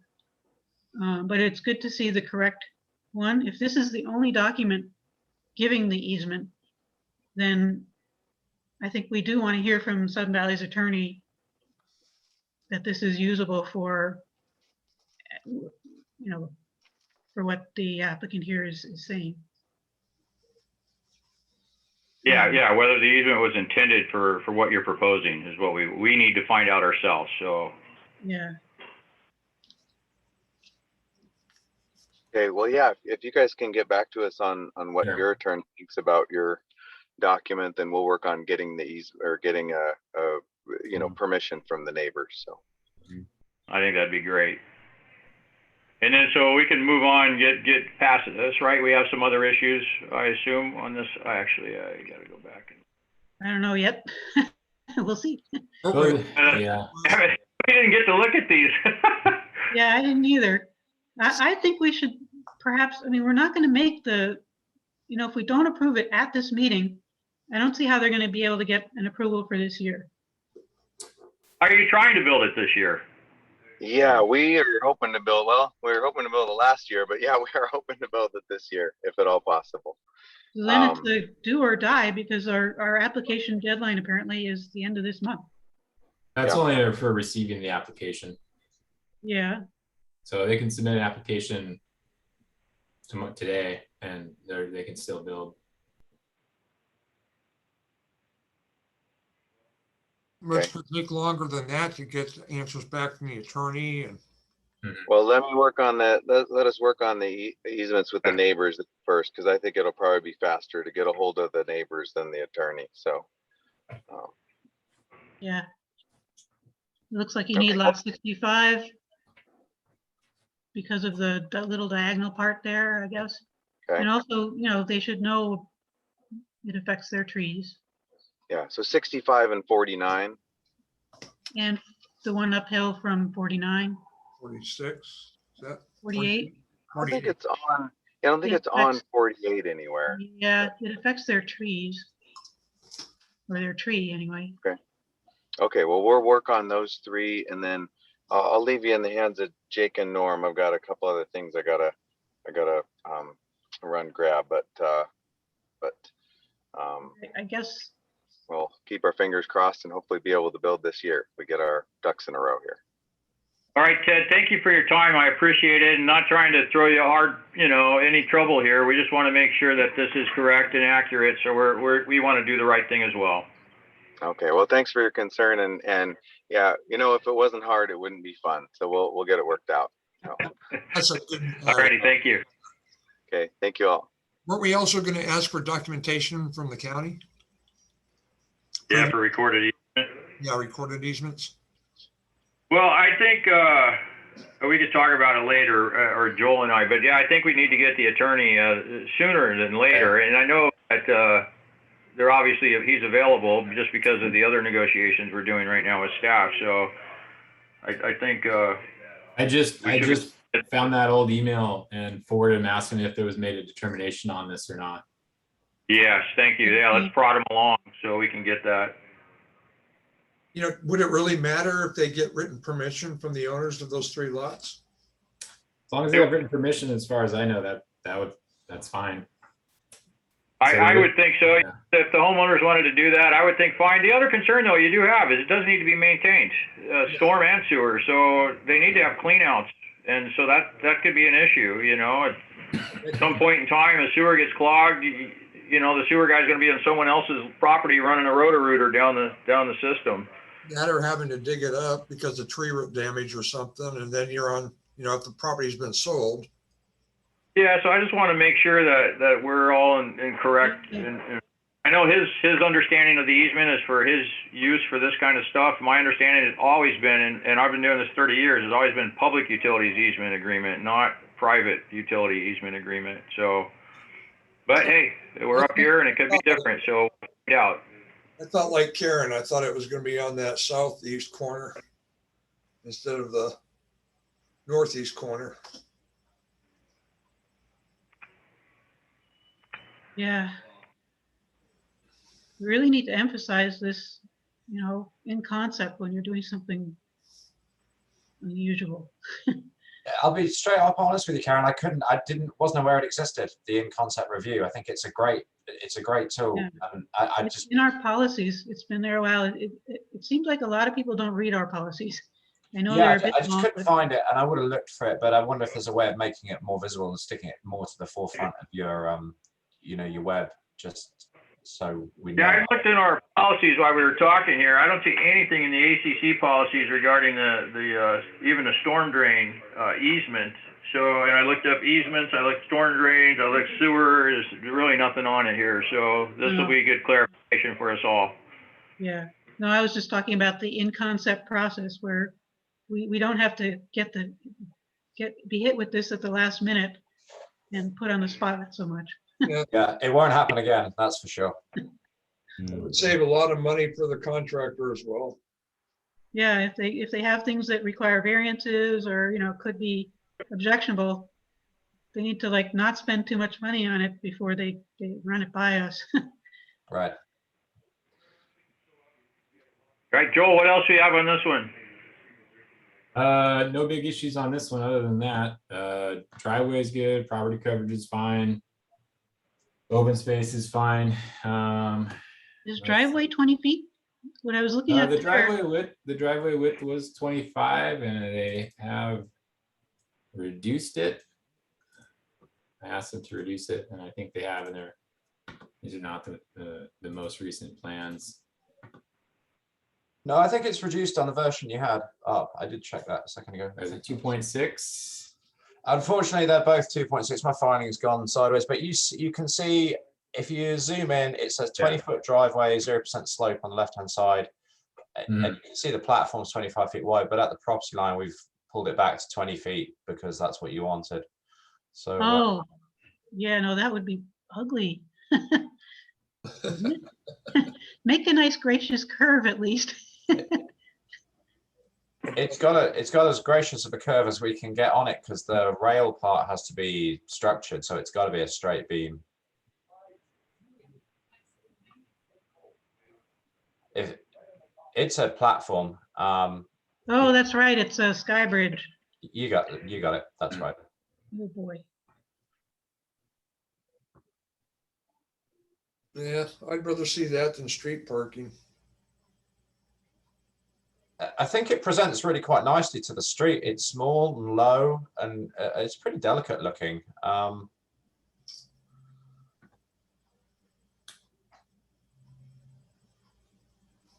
steep Just is kind of Cascade a Lane? transition to go from the curb from 20 feet all of a sudden to 25 feet. Well, there'll just be a little wall or something there. I mean, it's you know, because that'll be on grade and it'll be done with dirt and you know and a concrete surface, and then it'll just bleed across. I don't think you'll even notice it. Yeah, and I'm not necessarily opposed to it as long as you're meeting our open space requirement. I agree. I'd actually Minor, rather see the driveway be wider than that. But another question comes up, Cascade Lane is I have not visited the site because I couldn't see the plans. I kind of thought, well, how are we going to consider this if we haven't seen it? So I didn't visit the site. Is Cascade Lane steep and likely to have people driving across the road there, off the road? Anyway, I don't know. I feel really uncomfortable starting from scratch during a meeting on a new build. I would really like us to defer this. I can't vote to approve something like this. Our next meeting is August 5th, so it's only next week, next Thursday. So I can put it back up on the agenda, and hopefully we'll hear something from the attorney or get neighbor permission by then. I think that'd be great. We also, and keep going on the comments. That way Karen can review everything. It'll give Bruce time to look at everything. We can do the site visit appropriately, look at stuff, and then hopefully hear back from the attorney at the same time and maybe get this approved on our next meeting and get that on the agenda.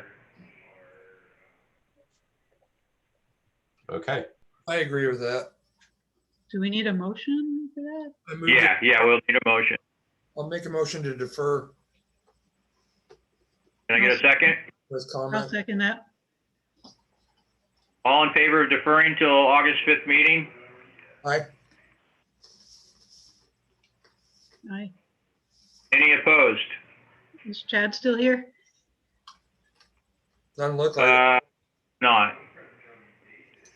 Okay, it's unanimous. Now, we want to defer this. So also, we have to hear back from that attorney on the easement. That's going to be his big holdup. I mean, the other stuff, it looks like, it looks pretty good. It looks decent to me. But that would be the main holdup, and that would just stop him from everything. He needs to get started for excavating, tree work, and whatnot, so he can get stuff, at least foundation in this season.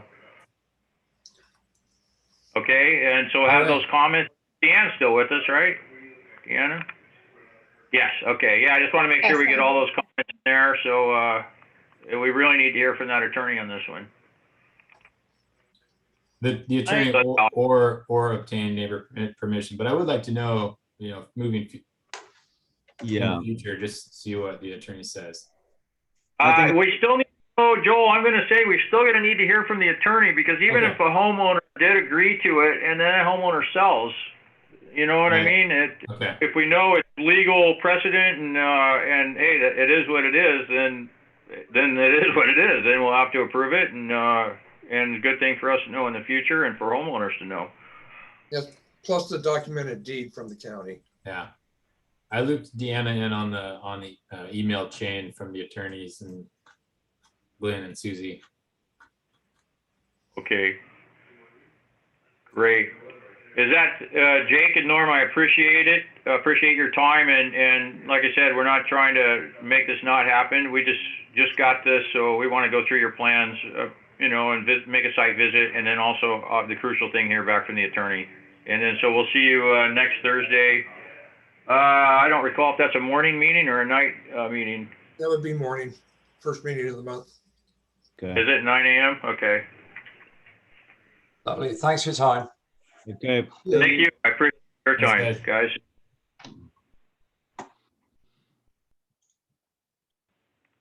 Okay, so that was Cascade. That was, what was that? Sorry. 17 Cascade. Yeah, deferred. Okay, unanimous.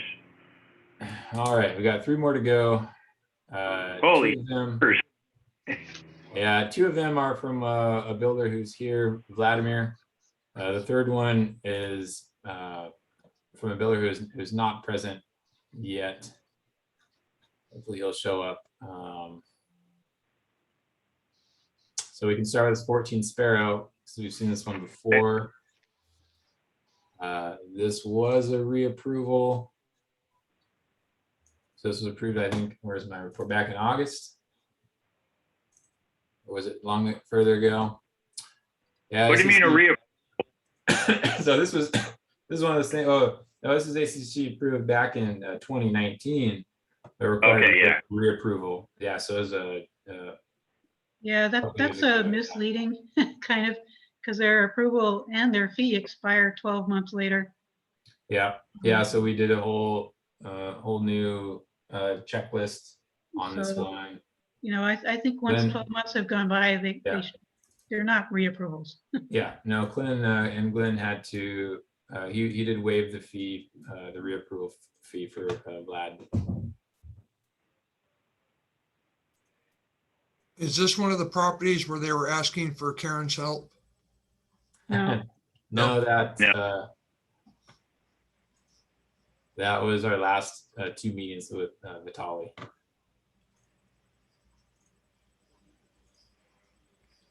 So Vladimir, are you there? Can you hear us? Can you speak? Yeah, I'm here. Yeah, I can hear you Okay. guys. You hear me? Yep. We hear you. Hello, everyone. Hello, good morning so far. All right, you got comments on this? Yeah, let's see.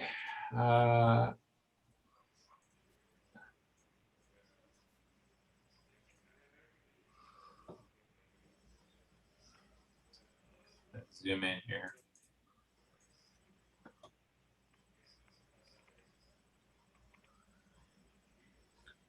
So these are a bunch of old comments from the 624 meeting.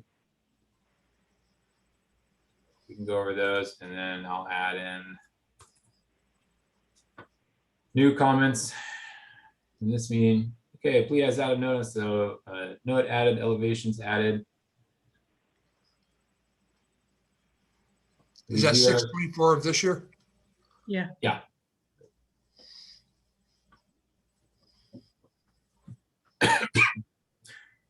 So we've got some retaining walls added on there, finished grade elevations. So I guess let's just talk about, I guess, the things that are still unknown. This rock retaining wall down here, what's the plan for that? Is that going to be maintained?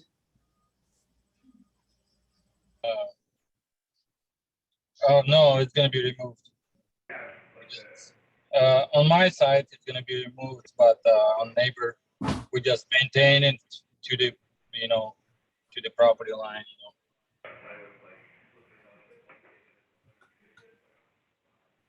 So are you gonna have acceptable slopes there?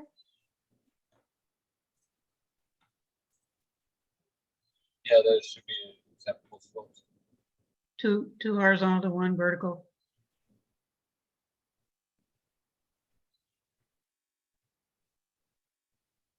Yeah, there should be acceptable slope there. Whose retaining wall is that? Why is it there now? Who put that in?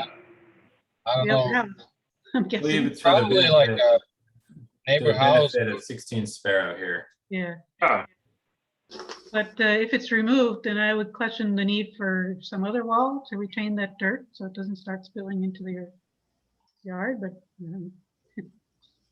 seems like something would be needed because they put it there to retain their dirt.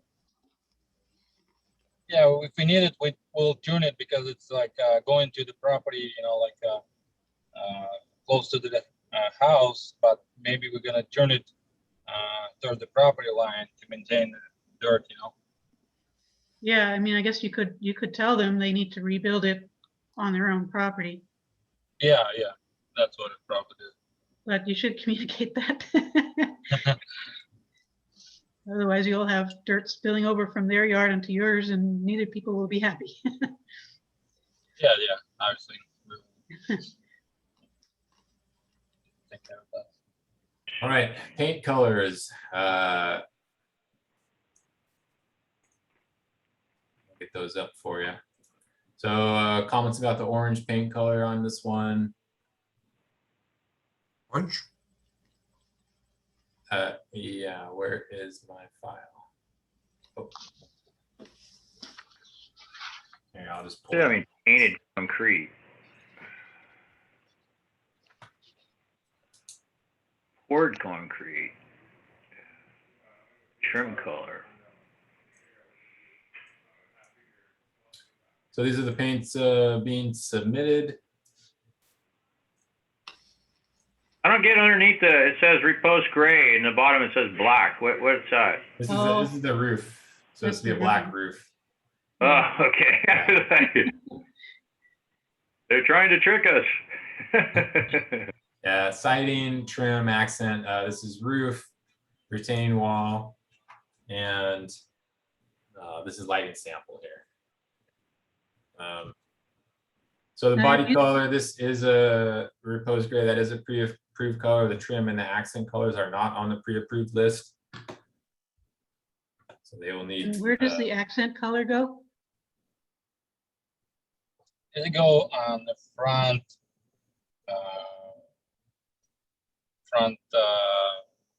what is it? The front.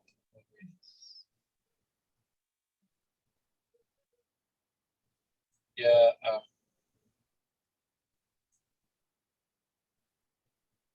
A900.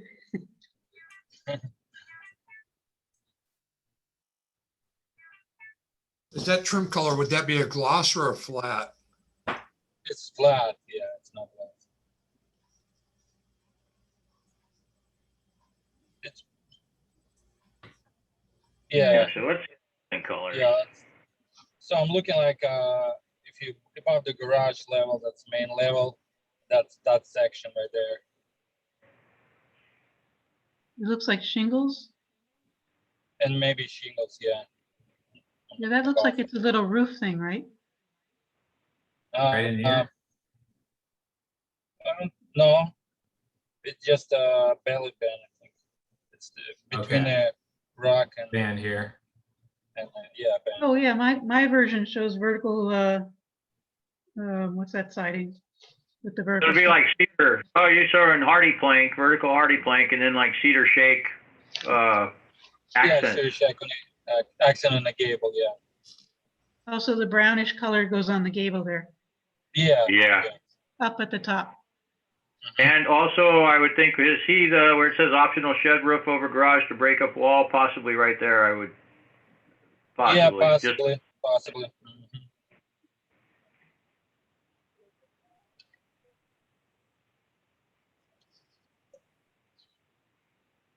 So the combination of black trim and the lightest pre-approved color that we have doesn't seem like the best combination.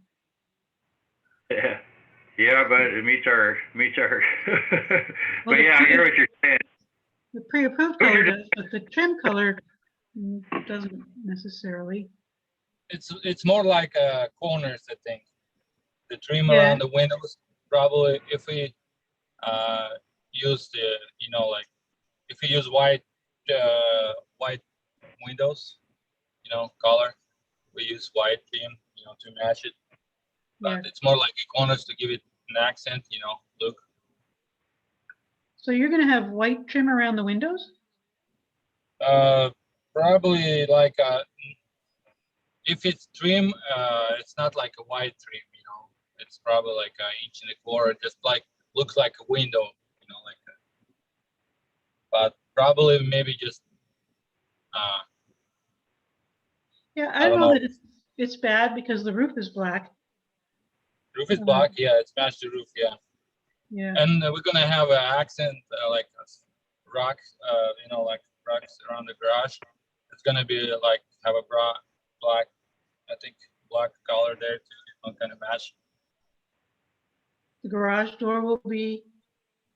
Garage door, we prefer black, but I think I don't know if you guys feel okay with that, or we might gonna use it like a glass door, like a garage glass door with the black, like trim around the glass, just small.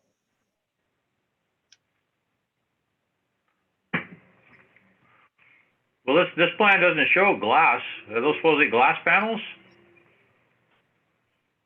No, I think he's offering it as an option if we don't like the black. Yeah, it's like an option.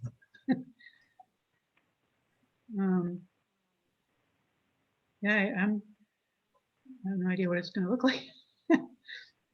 I could see a black trim around the squares, but not solid black. Yeah. maybe, I do have an example builder provided. Yeah, it's like for, that, yeah. This is a different address. Now, see, that looks all right there on the garage door. Yeah, that's what, Yeah. if you do use glass, it's gonna be like that one, yeah. And, So it is glass now. and that Yeah, same this kind is of dark rock. Yeah, same kind of dark rock here gonna be there. Okay. And actually, I think and maybe then- the window trim would be nicer black too then. Yeah, that's why we're looking like black window. And see on this house, we don't use any trims around the window, we just use the black window, that's it. Yeah. And you know, kind of black accent on the corners, clear corners right there.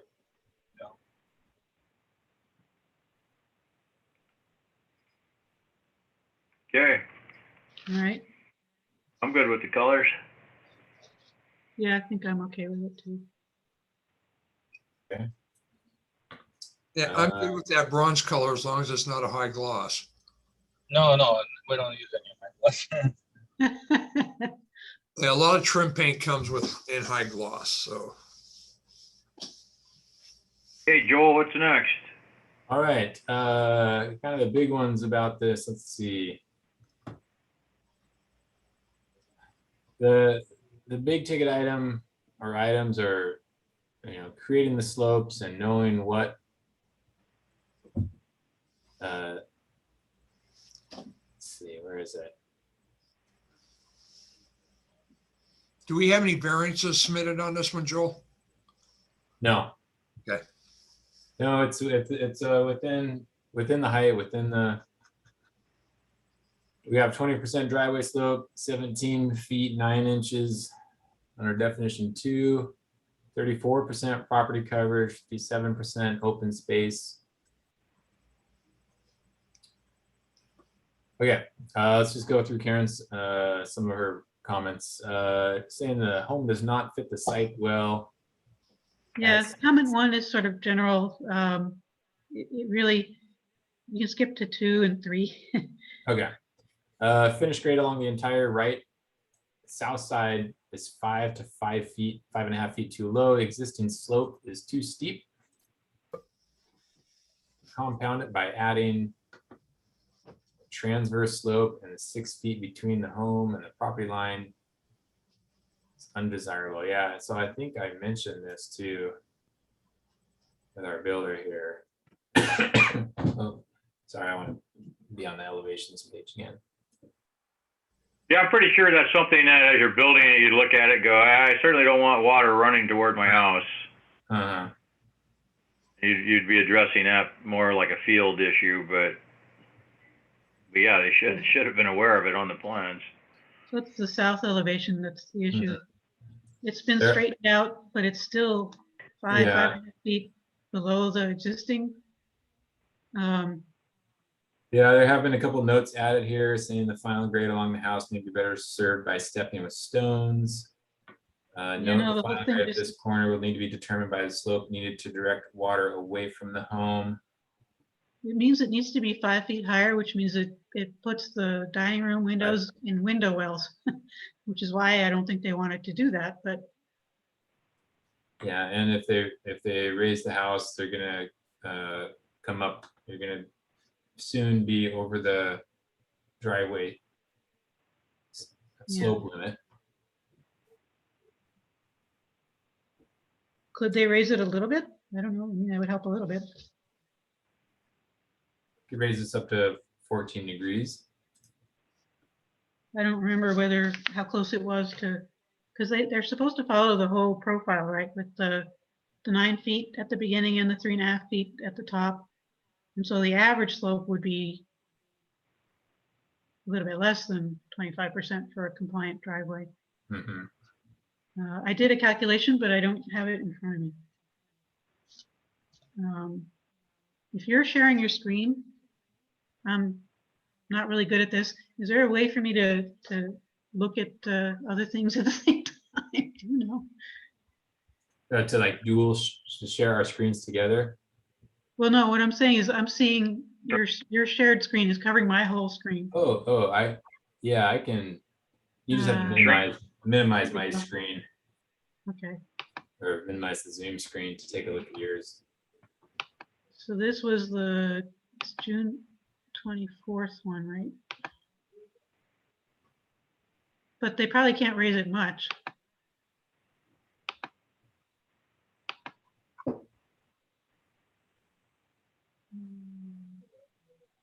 But what I was And thinking, why- like, I'm sorry. I was saying, Karen, why are you looking for him to have it raised? So that they're not, their ground line can be better along the south side of the house. Right now, they really need to have it 5 feet higher than what they're showing. So what's happening here is as they bury this, as they lower the house into the ground, right, they can't change these existing elevations at the property line. And so when these elevations are, at,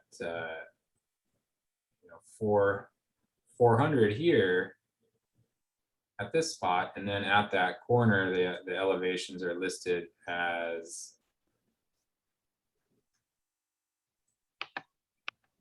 where'd they go? Okay, I'm done looking. They can't actually raise it, it looks to me. So at that corner, so we have 400 at the existing, and we have 391 here at the corner. So they're gonna Share your have screen with us. a 9-foot drop over a 5-foot horizontal from that property line. So they would be sloping toward the house. And Can you share your screen with us, Joel? oh yeah, oh gosh, sorry. Yeah, I'm done looking at the other thing. So here's our house corner. It won't let me draw on these ones for whatever reason. Three. So we're at 391 here. 391 feet elevation for the finished grade. We're at this is the rear right corner of the home. And then on the site plan, the existing contour lines around there, we're at about 400 elevation here, near that, right next to that rear right corner of the home. Well, I guess it's right here. Yeah, but the deck is flat, so. Yeah, we're somewhere the whole around area- there. So we're talking about, a 9-foot drop and a 5-foot width from the property line. Yeah, right. Right. So the solution to that, to get to eliminate that, would be to raise the, the possible solution would be to either raise the house, but you raise the house, now the driveway, would soon become too steep. So another solution would be, provide a retaining wall in there somewhere. But we're On the line almost, it would seem. yeah.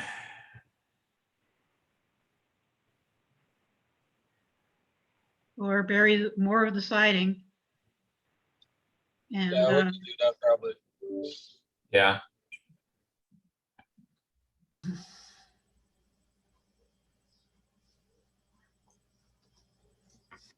other side. See, this is a good example of why that easement came up in the other one. This would be problematic, right? So someone's expecting, oh, I got a house going up above this guy. I'm just going to start digging up right next to his house, and he's in a precarious situation already. Mm-hmm. And then he's had to put a retaining wall in there, and how's that work, right? Mm-hmm.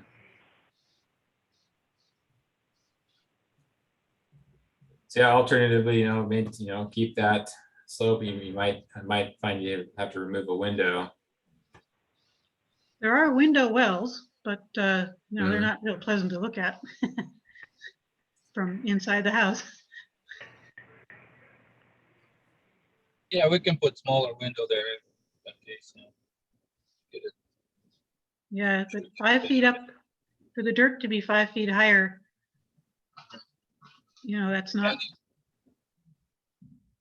And it's like we can do like probably maybe some step retaining walls on the sides to bring up the dirt. Make sure it's not. But at the corner where your patio, or is that a patio or a deck? It's like a patio. Yeah. So surrounding both sides of that, both the south property line and the uphill property line, it looks to me like you need like an 8-9 foot tall wall. Yeah. There's step walls there. Yeah, no, you need one.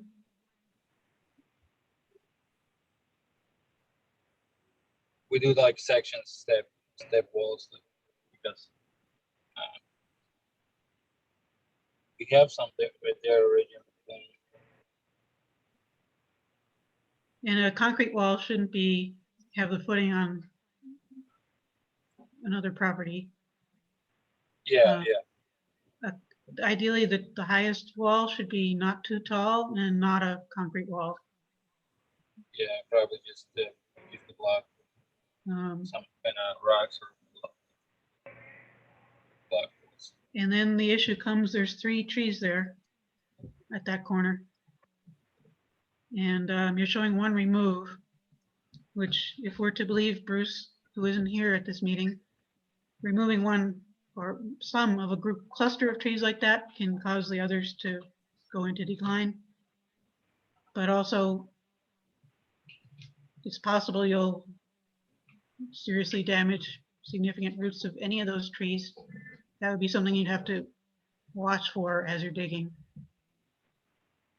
And, you know, if it turns out to be bad news, then you'd have to remove those trees. Yeah, this is the line of retained vegetation here. Go on. But a And there- 42-inch tree can apparently have roots that go 42 feet out. Mhm. Hopefully this one doesn't have it going downhill. Yeah. Yeah, we just always have standard notes we put on there Mhm. Yeah, regarding trees, roots, digging. Should be and there's standard. that tree protection fencing requirement, which may have to be tentatively modified, and then, you know, as you're building, you evaluate how many roots have been exposed.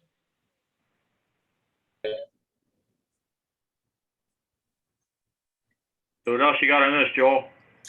Those are, let's see, those are, excuse me, those are the big ones. Yeah, there's 2 This housekeeping issues. 54-inch cedar here, I think, Mark, Karen's that saying, show the 54, fir marked for removal with an R. Because they got the permission, it looks like. Yeah. I think that was one thing that we said, hey, and get permission, they got permission, and I think it just needs to be marked for removal. Minor. And then so asking for a detail for the storm drain inlet filters on sheet C1, you know, usually these are just a catch basin standard. Yeah, this designer, actually, his design looks a little different from what we're used to. There's concrete around it. So Where he is may this? envision something different. It's just good to have it, and he should have done that to begin with. You know, if he calls out a detail, he should put a detail on the plans. Yeah. So, you know, that should be something easy to request from that designer. He shouldn't charge you for it. I mean, that was, he has these IFs all over with no, you know, see the detail, and there's no detail. I think it should put the detail there. Yes. Yeah, I think it's detail F, storm drain inlet filter. If you go down to go look at F here, you know, it says, wait, is that right? No. There we go.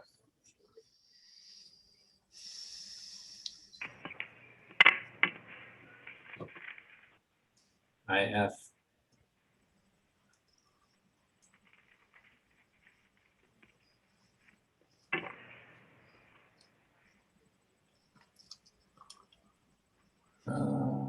Oh yeah. I think it was this B, right? And it's just a SDCB storm drain covered basin, 12-inch NDS slotted cover.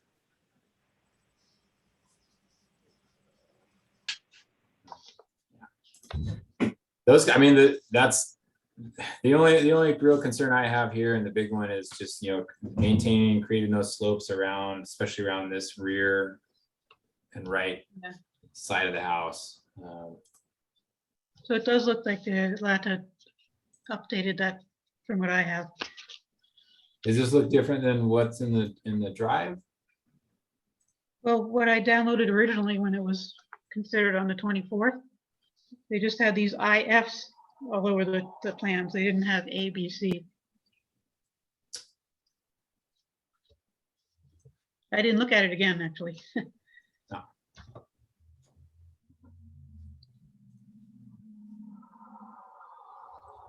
Those are the rest of the notes from the. Okay. Right. Can we get a motion on this one? Can we approve subject to the ground line being 5 feet higher along the entire south side of the house? And there's not making the steeps worse than they are. And retaining walls going around the side, being long as the right length. You know, the rule for a retaining wall is if you have a proposed change, flat grade at the front, and then you're trying to retain the existing behind, you look for the contour where that flat grade is. And you have to go that far to that contour. So whatever, if your bench elevation there is, I don't know what you're showing here, whatever it is, then whatever the existing contour line on both ends of the wall, that contour line, that's where the wall can end, not before. What are we suggesting on the right-hand side with the massive slope? How are we going to address that situation, or how is he going to address that? Because that would require a variance. I'm thinking you're going to need either rockery or something like that, some type of retaining wall to mitigate that.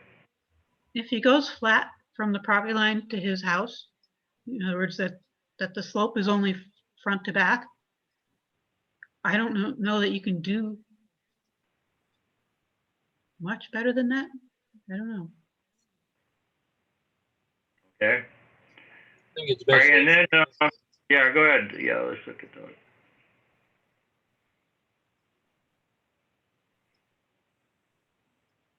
Well, the current contour was what, at 400, and we're at 391? Well, until you get to that back area, it's pretty much 5 feet too low. And then as you get right in the back there, I think where the 391 is labeled, like before you get to the patio, it's still only about 5 feet too low. The 400 Gotcha. contour was more over Okay. where the patio is. Okay, and I want to put a note in, we need to send a letter or have someone from Sudden Valley contact that homeowner at lot 16 or 16 Sparrow to let them know the retaining wall's on this guy's property, if that hasn't already been brought to their attention, and that it's going to be removed. Right.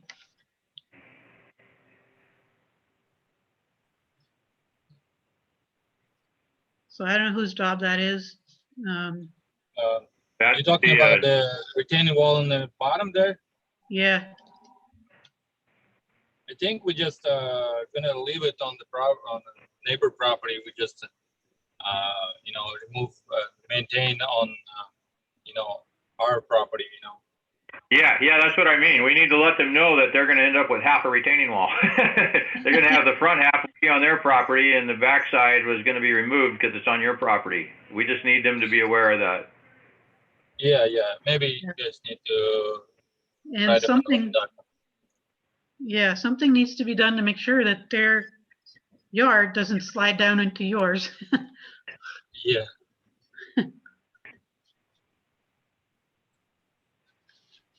So, Yep. Yeah. Okay, get a second on. so wait a minute, the motion is no, I don't know if we can specifically tell them to raise the grade 5 feet. No, we cannot.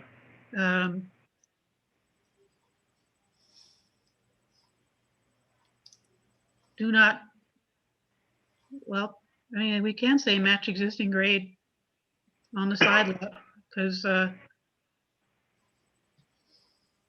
amounts to don't make a steep slope steeper.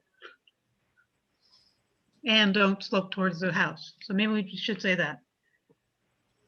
Well, I don't know that we could tell them not to slope toward their own house.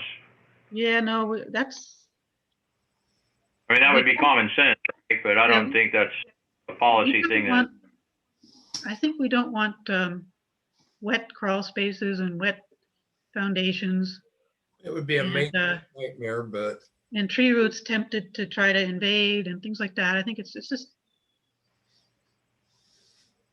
really not I a mean, good idea. to me, I wouldn't build it like that, and they may not once they get out and actually see how it's going to end up. I don't think you would typically slope something right towards your home. But I think it's covered by not making existing slopes steeper, because if they add a slope towards the house on top of the slope along the house, that the net slope will be greater. Yeah.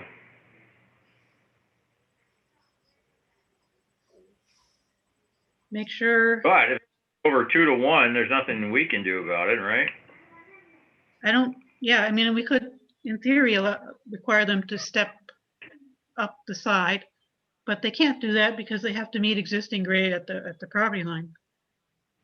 I mean, they could do it, it would be complicated. Yeah,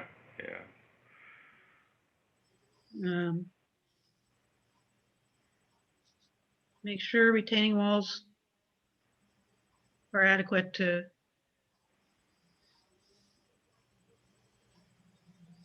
retain. protect the house from runoff. no slope steeper than 2 horizontal to 1 vertical created by them. No new slopes steeper than 2 horizontal, 1 vertical. Yeah. So that should help them get the ends of their retaining walls right. Yep. Um, And then there's standard disturbing trees, tree roots, and so forth. Want to make sure that comment's in there.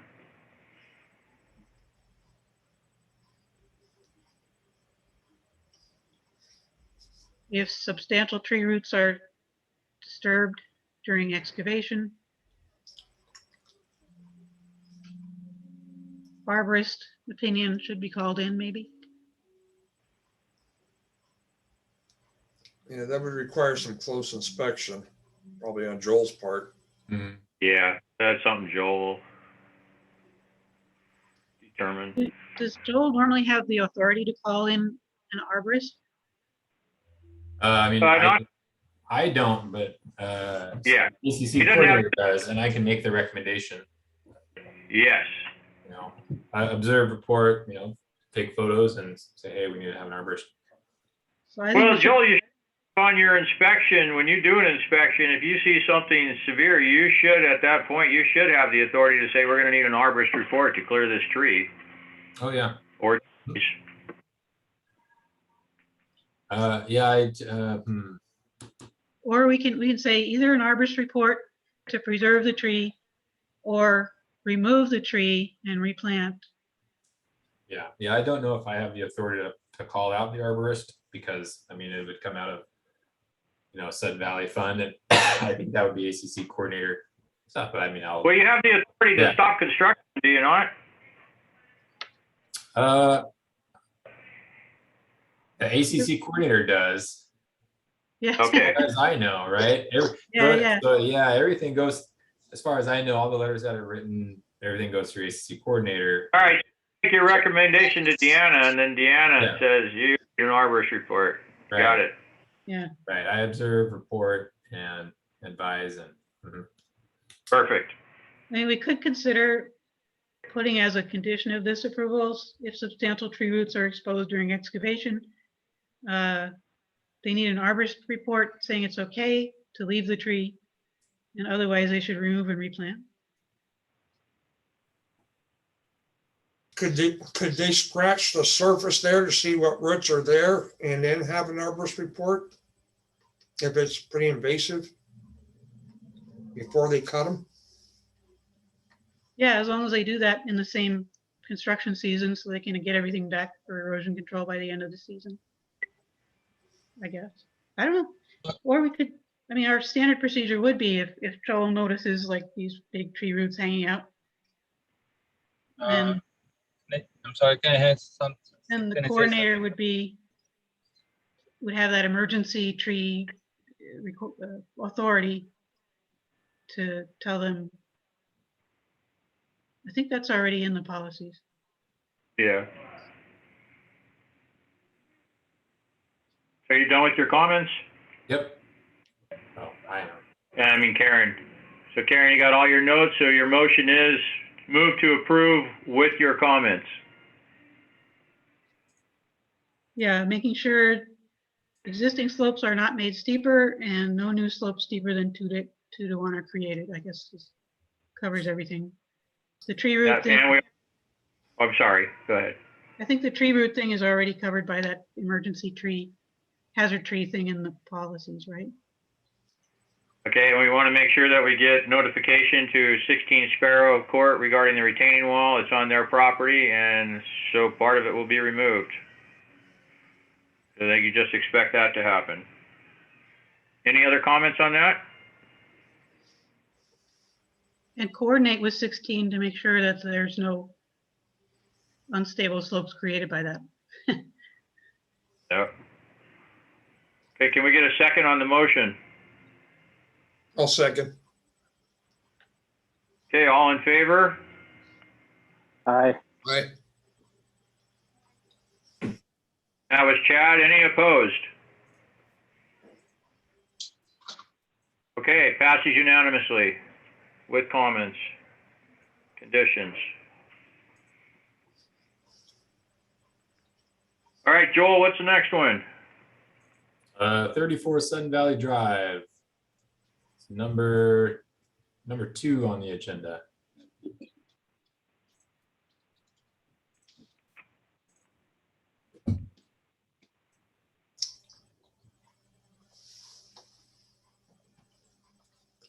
Sorry, wrong screen.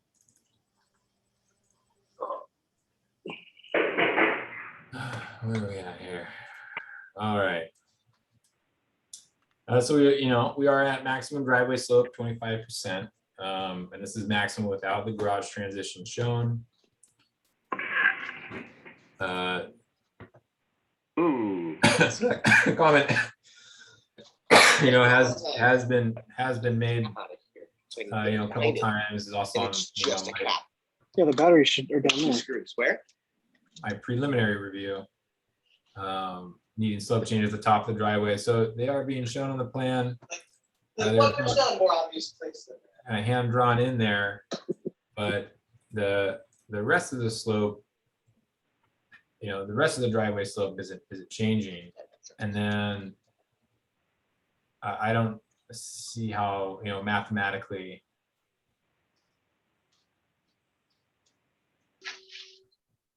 We have we got some hand drawn revisions on here, and these have all come to me digitally as updates.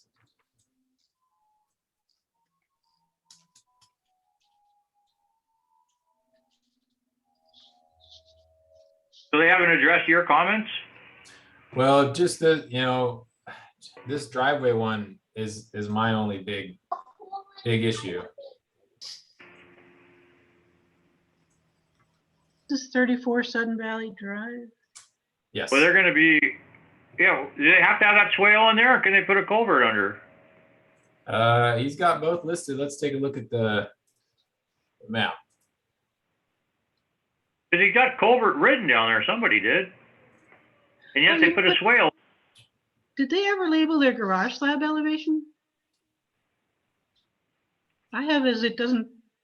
So we've got a culvert drawn in there. So did they ever put what their garage slab elevation is meant to be? Oh, 1 second here, but we still, you know, we still need a swale we need something to prevent the water from running off into the Road. way. Can you put a strip drain in there, a channel drain? Yep, yeah, Yeah. sure could. So we could, Yeah, well, get rid of the swale they're trying to put in there, the drain swale, put a strip drain down in there, mhm. Can everybody hear me? Yep, but they still don't have a transition at top. And like Karen said, is there finished slab? Did they ever come up with that?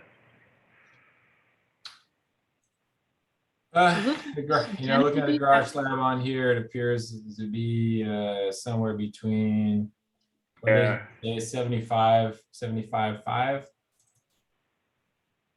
Okay.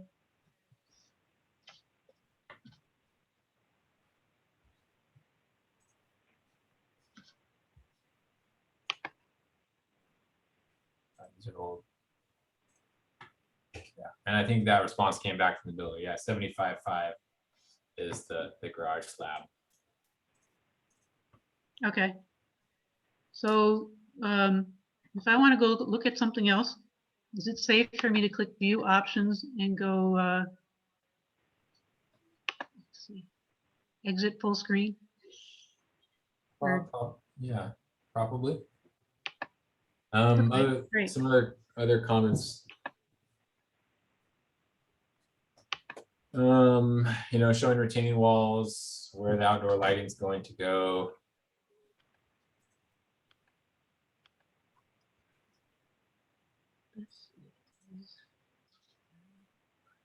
And so this one's a little disjointed because we have multiple pages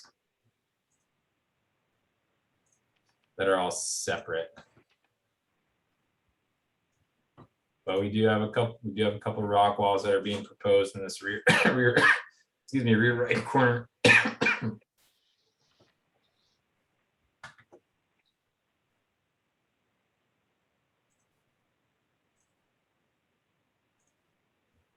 Those are shown now on our elevations pages.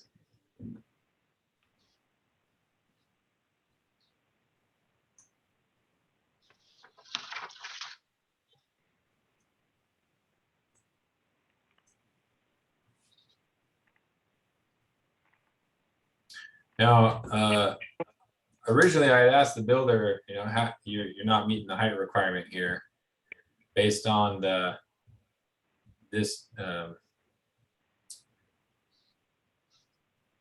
where was it? Originally based on the roof peak all the way down to this finished grade of 84.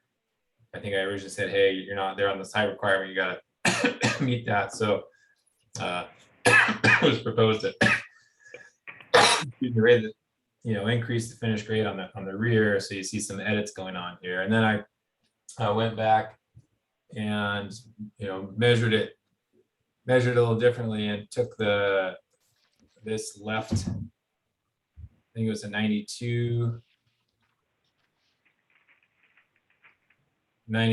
contour line.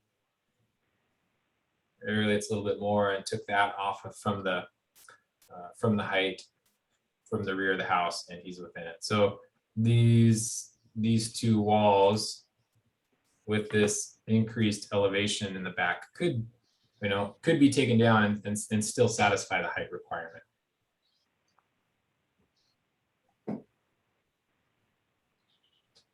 Okay. Other just little comments from ACC.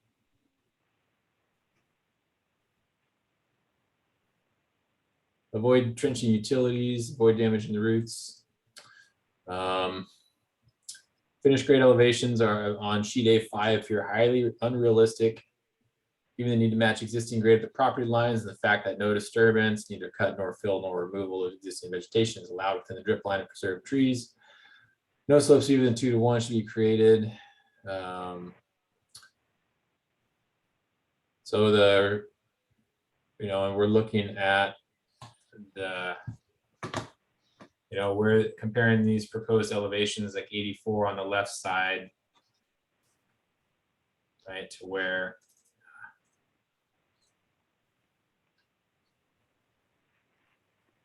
the existing contour lines, which are, I had them highlighted on the other sheet, 70, we're at 68. So we have, what is that, a 14-foot difference here between where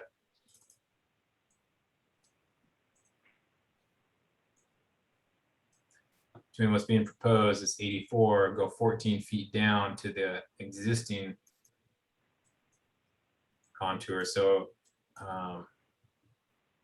Vladimir, are you there? You follow this? Yeah, I'm here. Yeah. Yeah, I see that. So we gonna probably just backfill that area. So maybe it's gonna be a little bit maybe lower than 84 maybe, but that's what it was close to propose. But we might gonna just backfill that area right there, you know. It's, I think if you look at the property line isn't so close, but there's a bunch of trees that are supposed to remain there, including a 24-inch fir. That's probably the closest, biggest tree. Out in the field, before you start digging, we have an inspection of the what's it called? Erosion control measures and also tree protection barriers that go around at the drip line of the tree. And there's no dirt work allowed in that area. In other words, it needs to stay, all the native plants that are there stay, no construction activity in that area allowed at all. So that means that you need to lower your grade that you show along the house there. okay, And lower the siding more too, I guess. yeah, probably. And at the opposite corner, there's a similar issue. This time it's the property line as well as the trees. As I remember, there's a variety of, it's not only in the one spot, but that was one example. The other example I think I gave was at, where is it?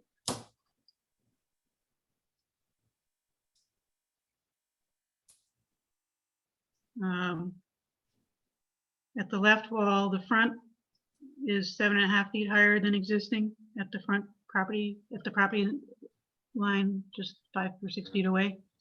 And then at the back, it goes to, oh, sorry, that's the left wall. The right property line, it's 9-foot difference.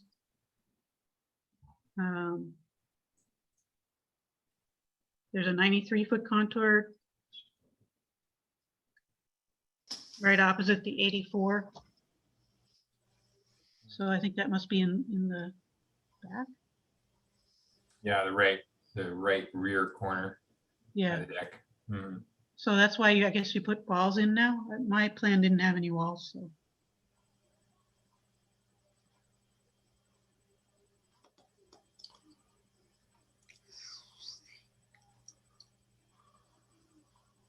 But it may be, let's see here. Can you raise the grade there at all on the house? Because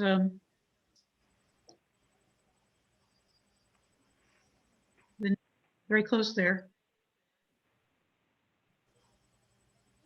Oh no, that's not the neighbor. That's a Sutton Valley right away through there, isn't it? Yeah. Where that 26-inch cedar is. And then the 28-inch maple behind. If we put their tree protection fencing in, I don't think, I don't know if that's going to work.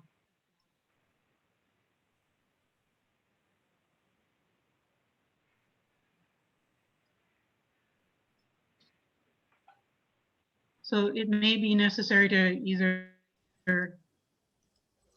do a trial excavation to see how many tree roots you dig up. But my guess is those 2 trees would have to be removed.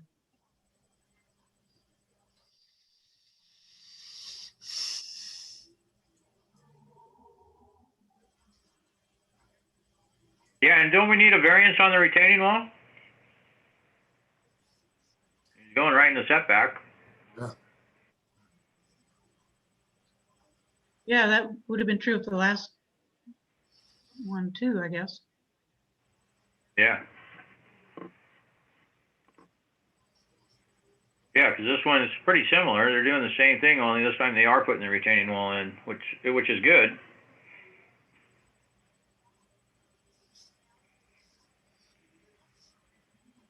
Another example of that easement theory, you know, you got two rock retaining walls in there, and all of a sudden someone comes in and says, "Hey, I'm going to trench you here because I'm building a house above you, and I want to tie into the sewer down the street instead of pump my sewer up."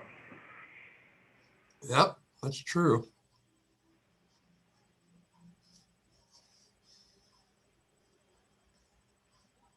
So it would be way preferable to handle that with the house wall, you know, to have the house be more buried there and less buried on the other side. I don't know if that's feasible. What does the, let's see, what does the right side look like? Right elevation at the back. Yeah, you've got some windows there.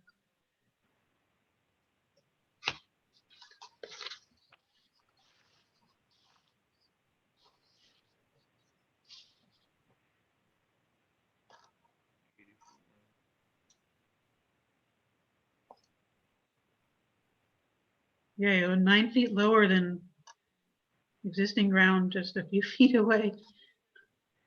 That 84.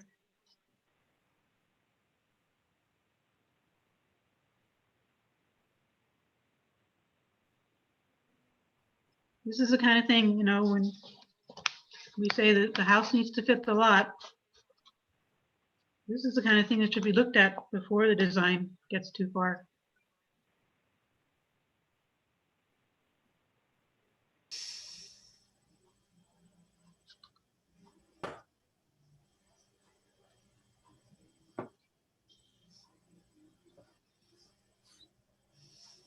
The whole lower story will be like either buried or looking at a nice wall 3 feet away.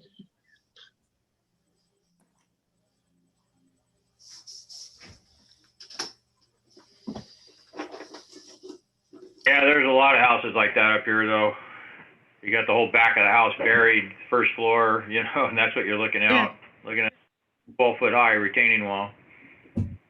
So the best for the trees and stuff is if you bury the house.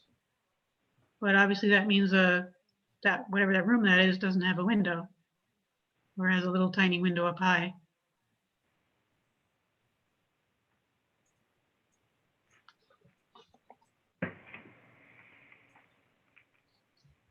Are we okay? I think with that, we need to lower the window. I mean, higher the window. Pardon? You're not coming through very well. Yeah, I'm saying that I think we're okay with that if we need to raise up the window to meet the grade. And raise up the ground line there Yeah, raise up the as, ground line. as much as you can, and then maybe a little retaining wall as well, like a block wall or something. You could possibly do a drywall window as well.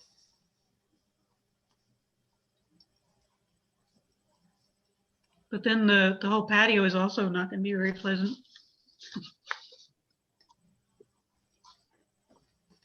The deck, whatever. I don't know if it's a deck or a patio.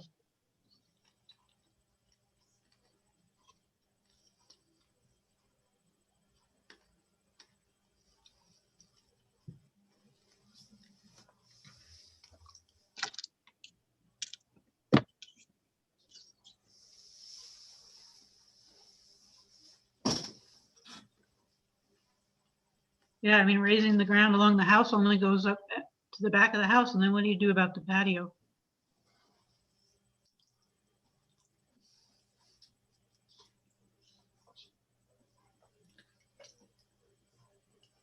Yeah, I don't know. We don't want to redesign his house, but, you know. But maybe a solution would be, build a rockery wall around this top, near the lot line there. and backfill it. Yeah. But that might help. And I guess these Combination of rockeries, lowering the house and increasing the grade on the left side of the house there. Yeah, I think it's probably a bad solution to put the rocker wall there from the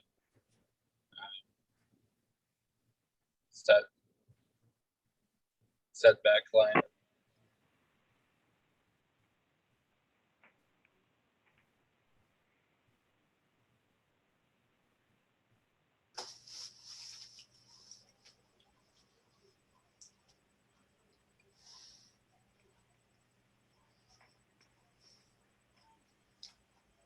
so do we need a variance for these?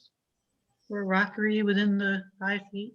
You know, I am looking at the setbacks and I only see that setbacks, excuse me, our roof to the roof project setbacks will be measured on the structure where roof projections and decks are defined as being in the structure. Yeah, but we do require variances for fences in the setbacks and things like that. So there's some section that defines what structures have to meet setbacks. But it's not in front of me at the moment. But fences. Yeah, because it's not a fence, it's a retaining wall, but at the same time, it's in the back zone. So I would think it would fall under the same list as a Yeah. fence. Is it a structure? I guess it probably. yeah, it is rock. So, and they're gonna have planning, you know, and stuff like that. So it'll be below grade.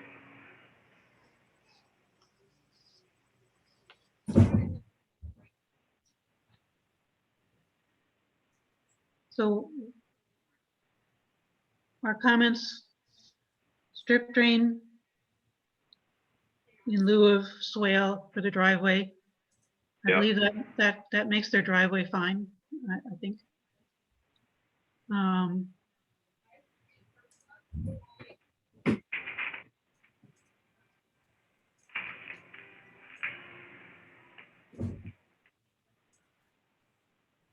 Tree root protection, caution,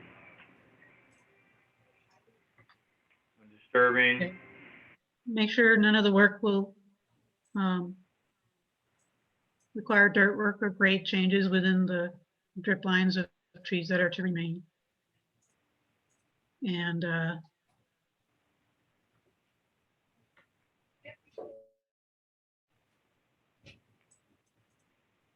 are you proposing a rockery or a block wall then along the property line?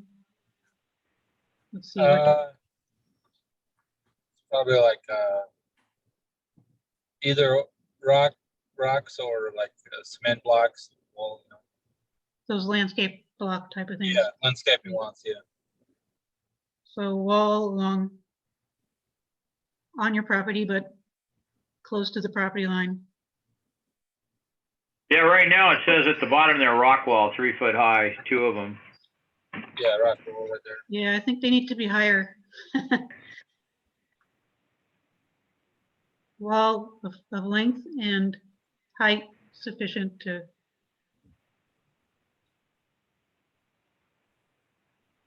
have a few feet around the house that are flat. Did we get a motion on this one?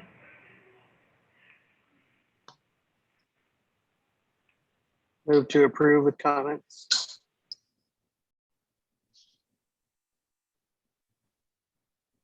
Aaron, was that the final comment? Wall long enough and high enough.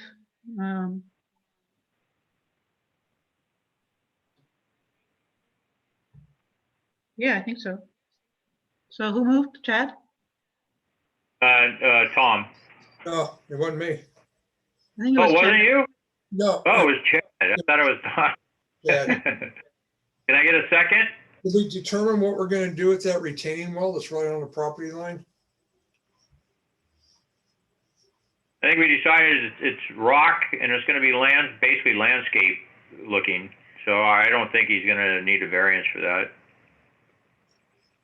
That's the one at the bottom of the drive, below the deck?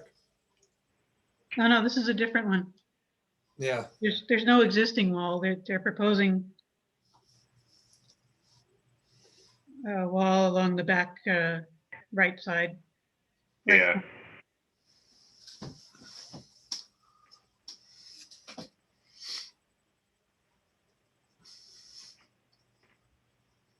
So the wall should And we know avoid slopes towards the house.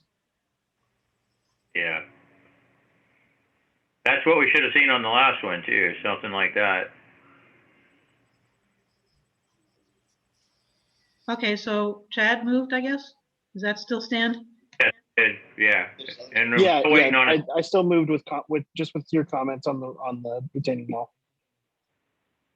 Okay, and we did say strip drain and lower the ground line on the other side, so they don't have to try to dig in tree root zones. So those are the 3 comments, I think.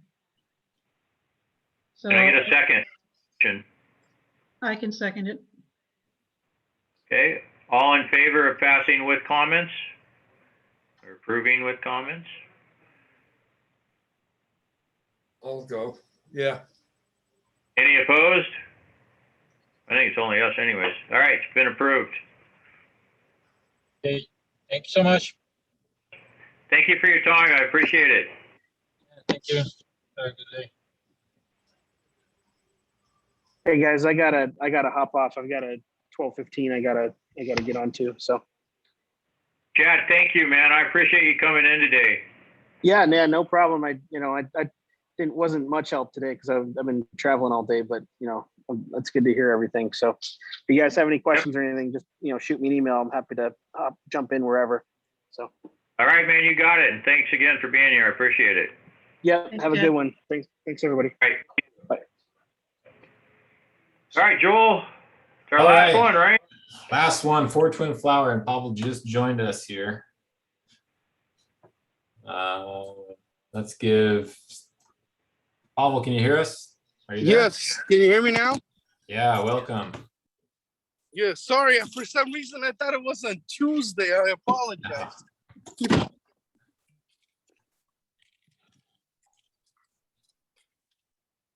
So it's item Can you number hear me? 7, 4 Twin Flower. Yeah, we hear you. Okay.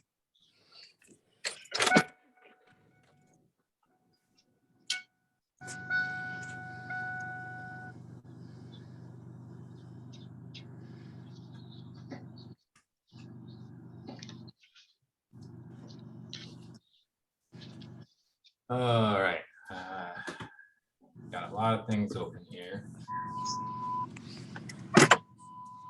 Wow.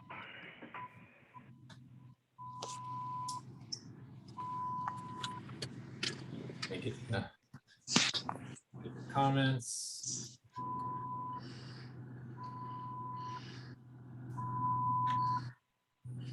All right, the newest plans. So the big one was having a variance in for the 20-foot setback. Whoop.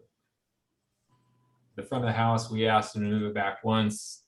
They've moved it back a little bit more. So now that the roof overhang is measured to 20 feet 6 inches from the front property line. So we don't need the variance anymore for that. We're good Cool. there.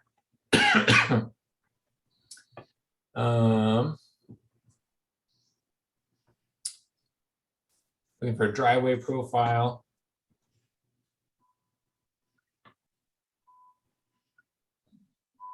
So we do have a driveway slope at 17%.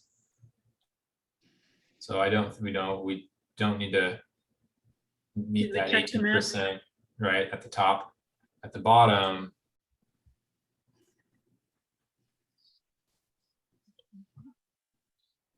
we do have a strip drain here in the middle.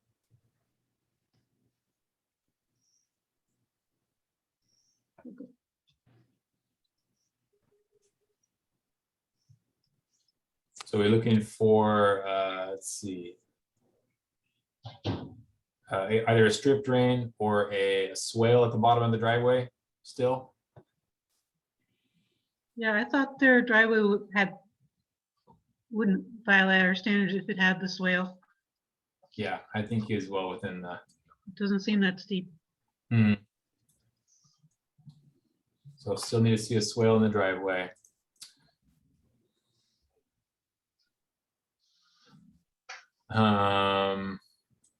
Comment about the Bell Walker drainage system showing 3.8 CFS design stormwater flow in the ditch at this location. Since this ditch is 4 feet deep and there's plenty of room, please install a larger culvert other than our minimum size.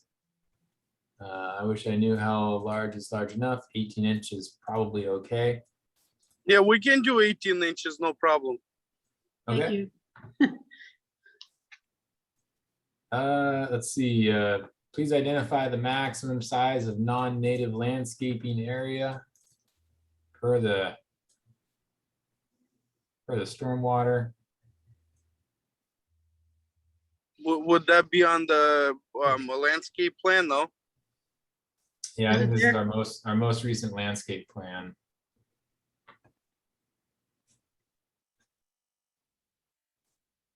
There should be a note, 527 square feet. We have grass labeled here at 517 square feet. Bark and native 236. Yeah. It's the grass is what my conversations with the stormwater engineer that's how they calculate in the grass the highest phosphorus. Okay, great. I didn't see that. Sorry. What else? No new elevation views showing finished grade have been submitted. Yeah, I think we were just getting back some just the site plans.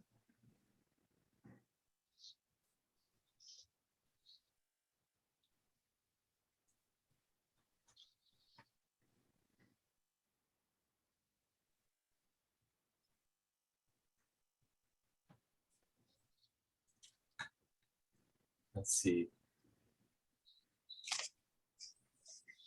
Please make sure the finished grade will match existing grade at the property lines without any slopes being steeper than they already are.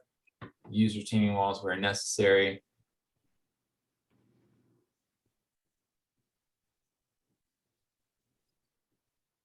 Yeah, Pavel, were you able to send me a full set of plans with updated elevations? I think when you were sending stuff back, it was just the site plan, the top down.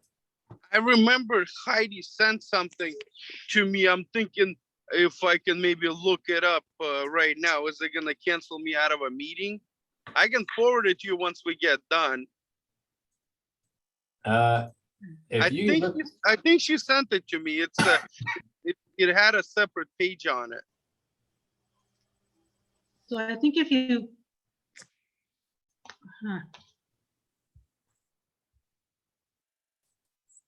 if you share Joel's screen, not full screen, and then you can look elsewhere on your computer if that's what you're on. Mm-hmm.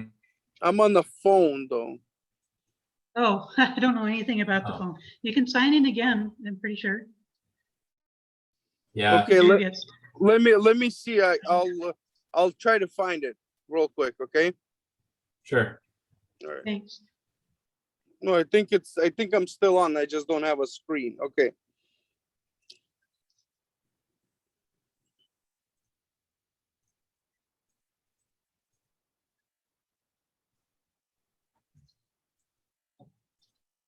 All right, we'll wait on those and go through the rest here.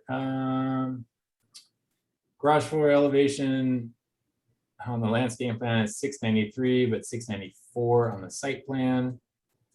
And driveway cross section. I think 694 works okay. But they should decide what they want. I don't think it'll make the driveway too steep.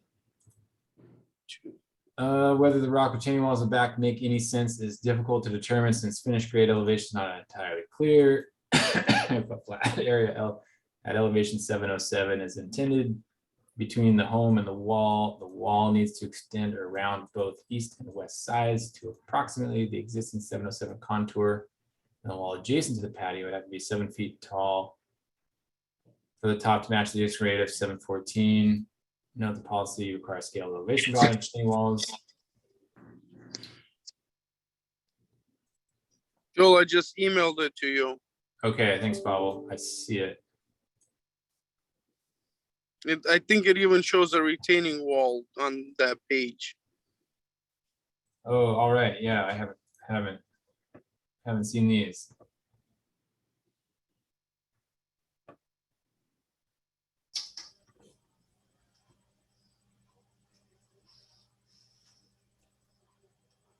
So garage floor grade is 693 on here. Rock retaining wall in the back. Is that right? Yeah, I think so. That's what it showed on the site plan.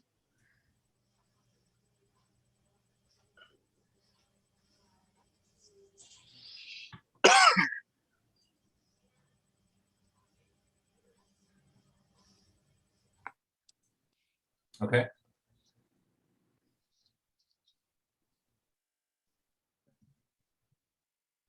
You can do a window well for this window then, I assume. Yeah. Cool.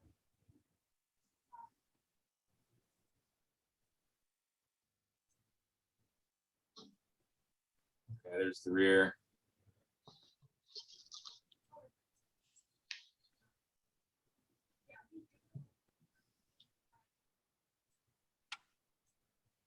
So let's see. So your finished grade.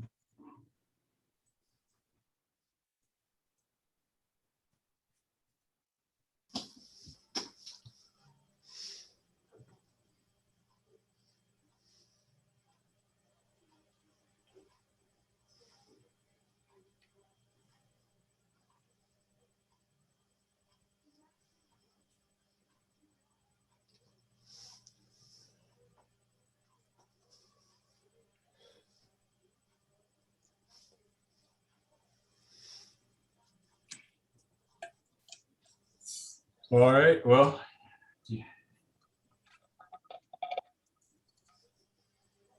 what else do we have?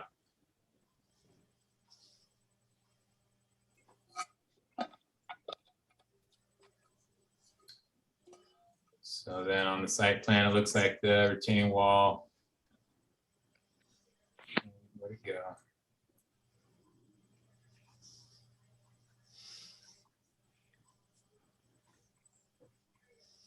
That one's going to be stepped up.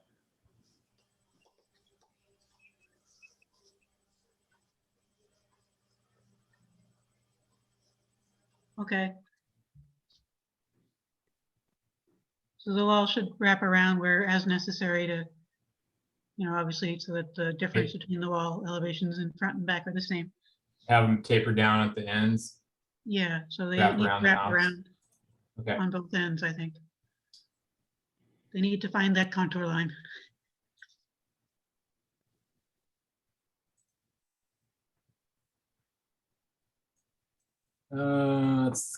That's the big one. Paint colors, and I talked about this. No So, alabaster. Alabaster is no good, right? Yeah, I think they're asking for a darker, more muted color. Yeah, alabaster is on the pre-approved list, but only for trim. Yeah, and that list needs to be clarified a little bit because it doesn't say that on there Yeah, that's what yeah. Yeah, because where I build over here, like most of the houses that we build, if they're not together, they're always alabaster with black trim. That's like the new style nowadays. But that's fine. We can pick a more grayer color. I like grays too, so I'll pick one and I'll talk to my designer and then I'll send it over. Or, I mean, I can look at it right now and pick one if we need to, or do I need to send it in writing? You can send over, I mean, we can do it, depending on what ACC choose, conditional approval. And if you pick out anything from the pre-approved list, it's pre-approved. No, I'll pick from pre-approved list. Yeah, you can send me an email that shows what you want to do and I can add it to your file. All right. Yeah, no, I can do that.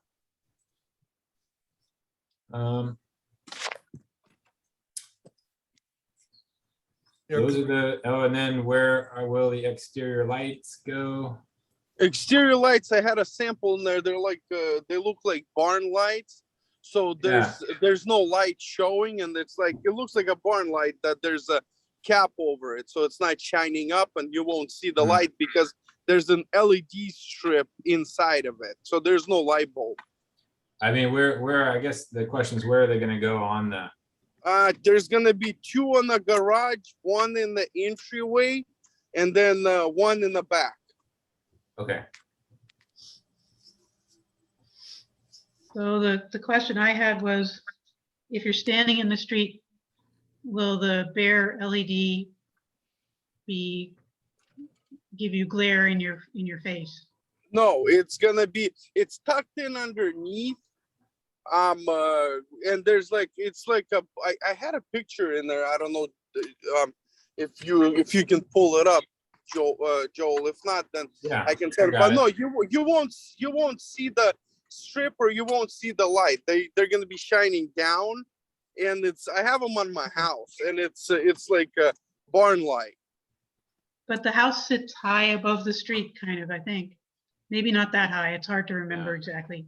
So if you're standing down below or driving down below, if the strip is high up in there, then it's probably fine.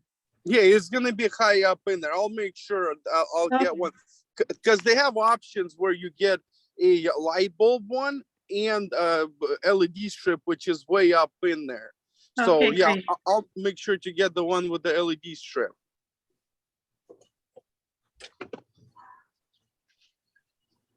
You know, with the rules really tightening up on protecting tree roots and native vegetation, I really think we ought to start requiring notification of what's going to happen with the excavation overburden. Where's that going to be stored? Excavation, like dirt? Yes. There's gonna be probably quite a bit of dirt there, so we're gonna export quite a bit of it, and then we'll just I think I'm not sure if there's a stockpile thing on the on the site plan or not, but usually we anything that's excessive we export it, and then we whatever is necessary we'll leave on site in a little stockpile. Now, we just have to make sure it's not covering any of the root zones or native vegetation. Okay. Yeah, but in this case, I don't see any trees to remain in the front yard, actually. Yeah. And they're going to put their storm drain. Huh. Yeah, there's no trees there. I don't know if the native vegetation is going to be kept there, but it looks like in which direction are we looking at? Next to the, in front of the house by the porch, there's probably room for a small stockpile there. Is that where the non-native vegetation is supposed to go, or?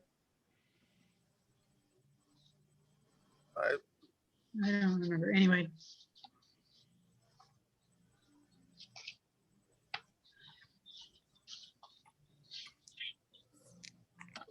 Yeah, grass is shown in the front. So the front grass area looks to me like you could put a stockpile there. Okay.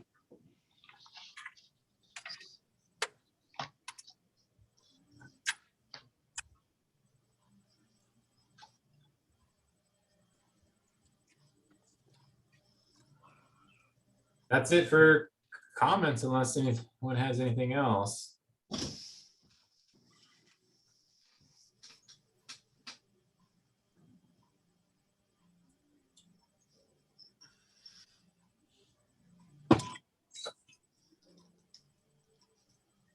So I have 5 comments. Well, sort of 6, I guess. Plans have been changed to meet the 20-foot setback. I have been going through your comments. Yeah, we got that. Yeah. You got that. They're going to put a drain swale in the bottom of the driveway. Yep. And an 18-inch culvert. Yep. The rock walls at the rear will be extended around the sides as necessary to find the right the contour line where they, Mhm. where the front and back match. They're gonna choose a pre-approved color for the body, Yes, kind of a gray, probably. I forgot what the roof and trim colors are and all that. roof is black.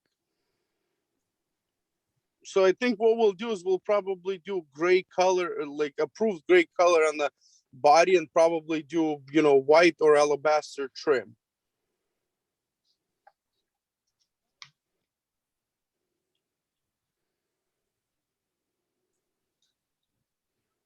But they'll all be pre-approved colors. Yes, they will be. Okay. And the exterior light will have a recessed LED strip that shouldn't be visible. Yep, that you can't see from the road. So I think that addresses the plan elevation views should show the finished grade. Do they? Did they? I know the sides and the back they did for sure, because I saw.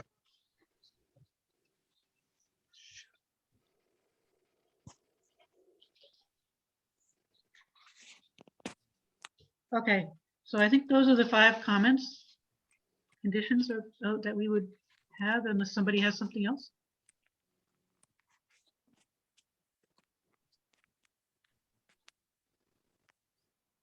So move to approve with comments. That works for me. I'll second it.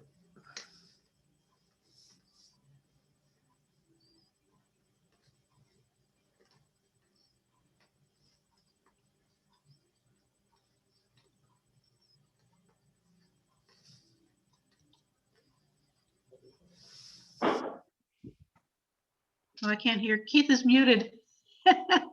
Keith, you're muted. I'm sorry, I didn't know that. I didn't realize that. Yeah, I actually moved to approve with your comments like a couple times. I was like, okay, whatever.